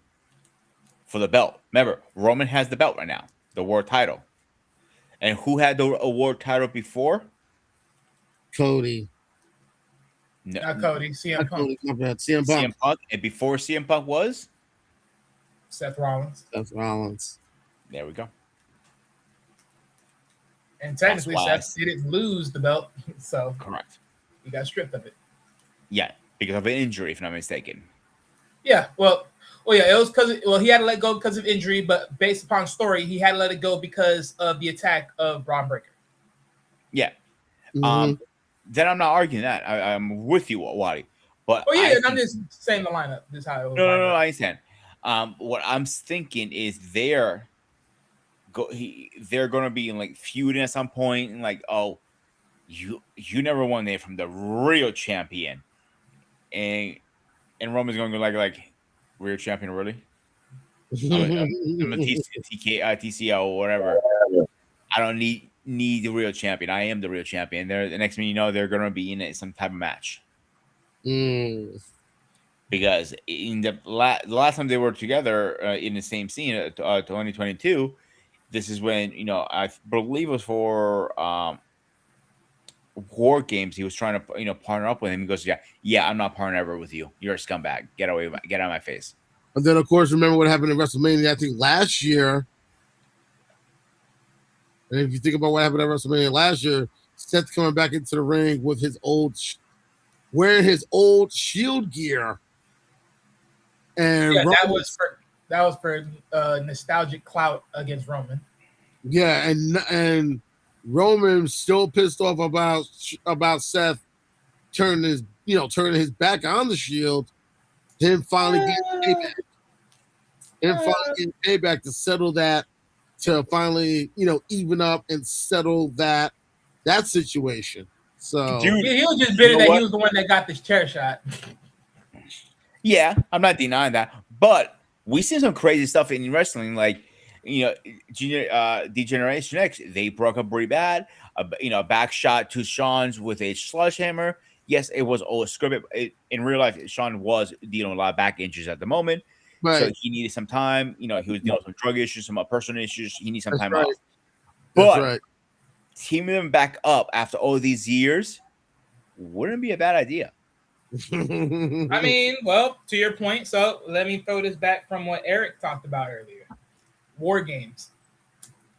I mean, in a very unbelievable cycle of trauma, I could see this be a thing.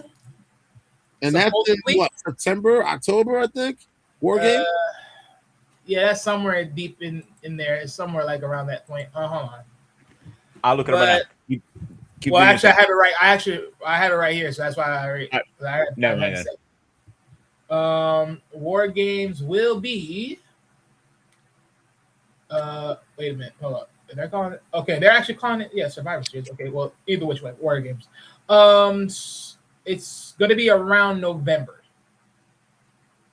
Yeah, I think they call it Survivor Games / War Games now. Really? Well, yeah. I mean, it's pretty much what it is, so it don't matter. Yeah, it's pretty Yeah, much. Because I yeah, thought- I because remember- Survivor Series. Go ahead. Anytime, go ahead. Because I remember, I think at one time NXT was using War Games. They were still calling it They Fall were. Brawl War Games, and they were still using They were. Survivor. He was still using Survivor Series. They were, but War Games was such success in NXT, they brought it to the main roster. Because when it was, I think it started in WCW, I'm not mistaken. Yes, I did. know the creator was Dusty Rhodes. Yeah. Who created that match. And it's a great match. It's very entertaining, very fun. The rules kind of confused me about it a little bit, but I think it's great. But it was so successful on NXT when they brought it back. It's like, let's bring it to the main roster, see what happens. And after that, it stayed. Because I think Survivor Series is the only PPL they were struggling with a lot at the time. Trying to get Because they wasn't pitting roster versus roster. That's right. Let's be honest. Without the idea of bragging rights, where you say Team Raw versus Team SmackDown, Survivor Series was sort of a dud. That's what it was back in the day, if I'm not mistaken, right, Wally? Back in No, the it was. That's what I'm saying. It became a dud when they stopped doing that. but long time back, that was what it was. You had 4 superstars that got together, became a team. You got 4 other superstars. They were a team. There you go. There was your match. That was one of my favorite pay-per-views growing up. But Well, it was actually 5. no, it used to be 4. Well, in the latter years, when I was watching it, it was 5. But trust me, when it started, it was 4. Yeah, when it started, that's what I'm saying. But in the latter years, it was 5. Mm. Yeah, Oh, even wait. then, they even switched it. They even do they'll even do champion versus champion. They'll do IC champion versus US champion. Who's the better champion? World champion versus WWE champion. But the one thing why I'm always I feel so I always have a special place for Survivor Series. That's when The Undertaker made his debut as the $1 Million Man's mystery partner. I can see that. I can see why. That's why I'm always going to be nostalgic for Survivor Series, because I remember it vividly like it was yesterday. Because that was the big thing, I think, going back to maybe like September. I think August or September. And that's how it was back then, because you only had a handful of pay-per-views. You had WrestleMania, you had SummerSlam, you had Survivor Series, and you had Royal Rumble. Those 4 only. And Survivor Series was the last one of the calendar year. And I remember I actually liked it when it wasn't a pay-per-view every month. There was every 3rd month or every 4th month or whatever it was. Every 3rd month or something like that. it was like every 3 or 4 months, because those were the pay-per-views. It was WrestleMania in April. You had Survivor Series in either July or August. You had SummerSlam in November. And you had the Royal Rumble in January. So you had just those 4 pay-per-views.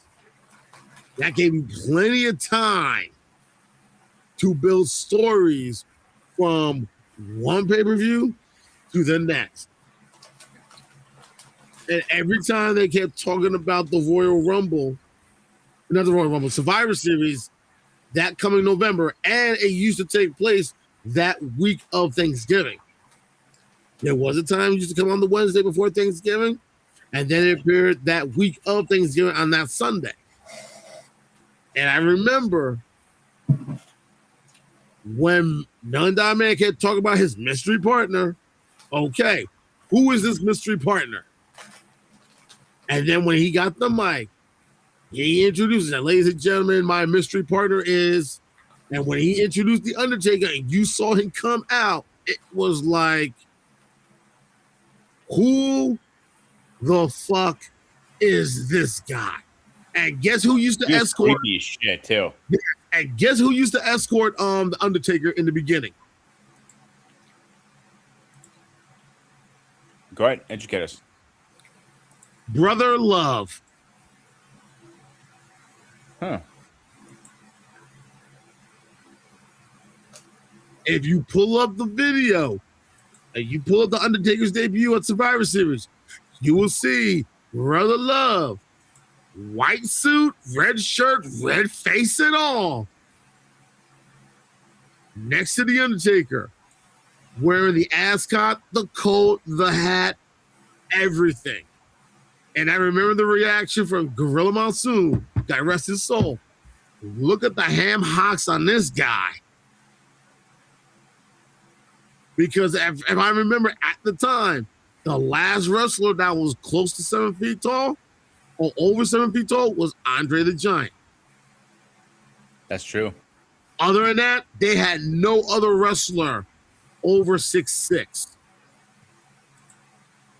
And when The Undertaker came out, and he's a good 6'10", 6'9", 6'10", it was like, are you kidding me? I remember going to school that Monday talking about it because not everyone ordered it on pay-per-view. I was like, me and a couple other people were the only ones that ordered it, and we were talking about it. And then everyone else asked us, like, wait, what happened? What happened? What happened? When we told them, it was like, are you serious? Like, yo, seriously. And then when they got a chance to see him for the first time, when they were showing the highlights on USA Network, I think it was on the Saturday or on that upcoming Saturday, it was like, you gotta be kidding me. That's the thing I missed about these pay-per-views. They found the way to get your attention. They got you glued and looking forward to seeing them because you didn't know what to expect. And they always had great stories from one pay-per-view to the other. TKO, are you listening? You need to find a way to get back to those days. Build a great storyline from one pay-per-view to the next. And yes, I do miss the days when they had only 4 pay-per-views. I do miss the days. On your own. Say again? On your own. What the hell? 4 pay-per-views. Yes, bro. That's how far back I go. And that's how it used to be. That's so stale. No, hey, no. You're only saying that because you wouldn't laugh at that time period. That's why. Trust me. Yeah, it was better. Yeah, I am saying that I was bred in a world where I've seen other pay-per-views, even though they may not be as bigger as the main big pay-per-views. But even then, I know that we have everyday shows that were on TV, aka Raw and SmackDown. The live shows that were only for the live audience were in between. Saturdays and Sundays were Saturdays and Sundays, unless there are actual events. You get the actual event. The event, depending on which one they are, like Backlash, are not as important, but are stepping stones to bigger things. You get to the big superstardom event, and then you work it back down in this. For me, I say it like this. SummerSlam, Survivor Series, Royal Rumble, WrestleMania, I look at them as 4 business quarters. But within those 4 business quarters, what have you done leading up to the big show? And that's why I said that would have been stale if you told me you only want to go back to 4, when in reality, as big as they are today, then you want to go back to 4? No. But that's me. But let's start getting our final thoughts and let's wrap it up, guys. All right. All right. All right. You want to start, Wally, or you want me to go into it? Wally? Yeah, I can go ahead. Oh, okay. I'll start it off. All right.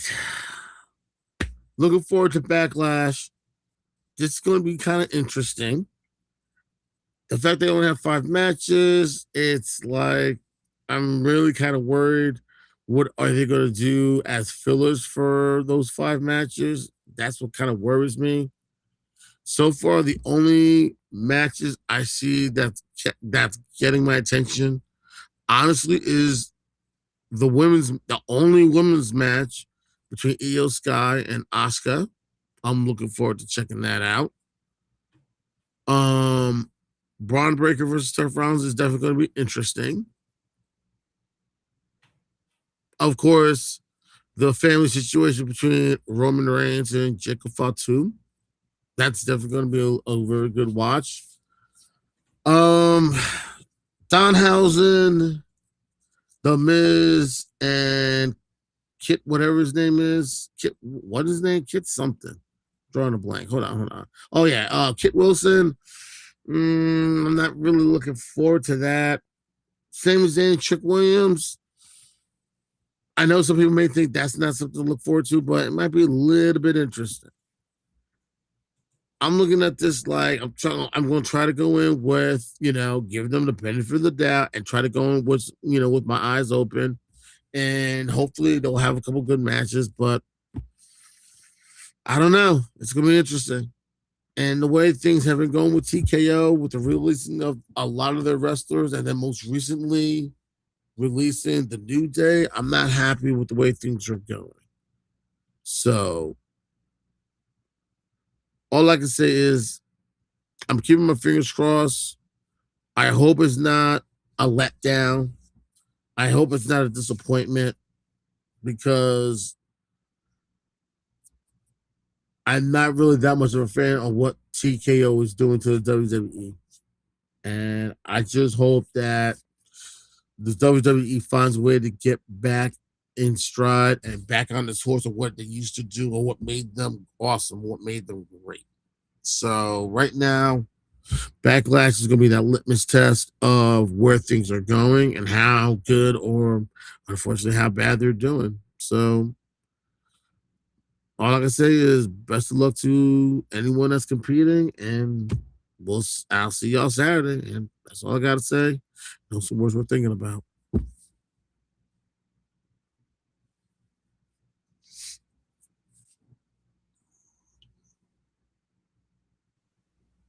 Wally, you're up, man.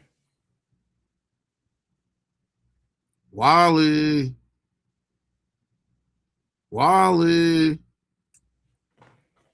No answer. I found you after a long time. And again, no. He hates that so bad. You have final thoughts on it, Wally? Yeah, my final thoughts is this. Backlash will be a C- show. And yeah, it'll be a C- show. And why? Because just like how TKO don't give a fuck about back payments, this is just going to be the simple sense of how Backlash will just be. They don't give a freak about their credibility of selling shows. So, yeah, C-. That's how I have it. That's how I predict is going to happen. It's going to be that much of a low rating. Who knows? They might prove me wrong. They might prove me right. We'll see what happens. Yeah. But that's the ceiling. All right. It's going to be a very not interesting show. That's all I got to say, in my opinion. Unfortunately, I don't see anything good happening right now anytime soon. I'm hoping they can pivot this around and fix all these issues they're having. But except that, let's do a schedule update. Tomorrow night we're talking about forgiveness or cut them off. That'll be the conversation tomorrow night. And the rest of the week we're off. We're gonna be back on Saturday with Call of Duty versus Battlefield. and we are having a gray area on Sunday. And again, on next Monday we'll be back on the Sputtering Talk. Let's see what happens so I can post a good show next week. And really fast. So it came to my attention earlier today. Chelsea Green went under heart surgery. I just want to send I know she's not probably watching this. I hope she is. If you are, please hit the like, share, subscribe. But if you are watching, I hope you recover soon and come back stronger than ever. Except that Wait, you said Chelsea Green went for heart surgery? Yeah. What the hell? I didn't even know that. It says here, pray for Chelsea Green, who's underwent a heart procedure. Excuse me, procedure. But procedure is heart surgery. That's my checked. Oh, I might be wrong. Oh, wait, Peter. I just realized the one thing we forgot to do Friday. Reno San Martino's wife. You sent me the text, remember? Yeah. Go. You can announce it. All right. For those who didn't know, the wrestling world lost one of the most significant individuals in pro wrestling. Bruno San Martino's late wife, Carol San Martino, sadly passed away at the age of 96. This was the same woman that helped him in his career, helped motivate him, keep him going, helped him be in part of the business.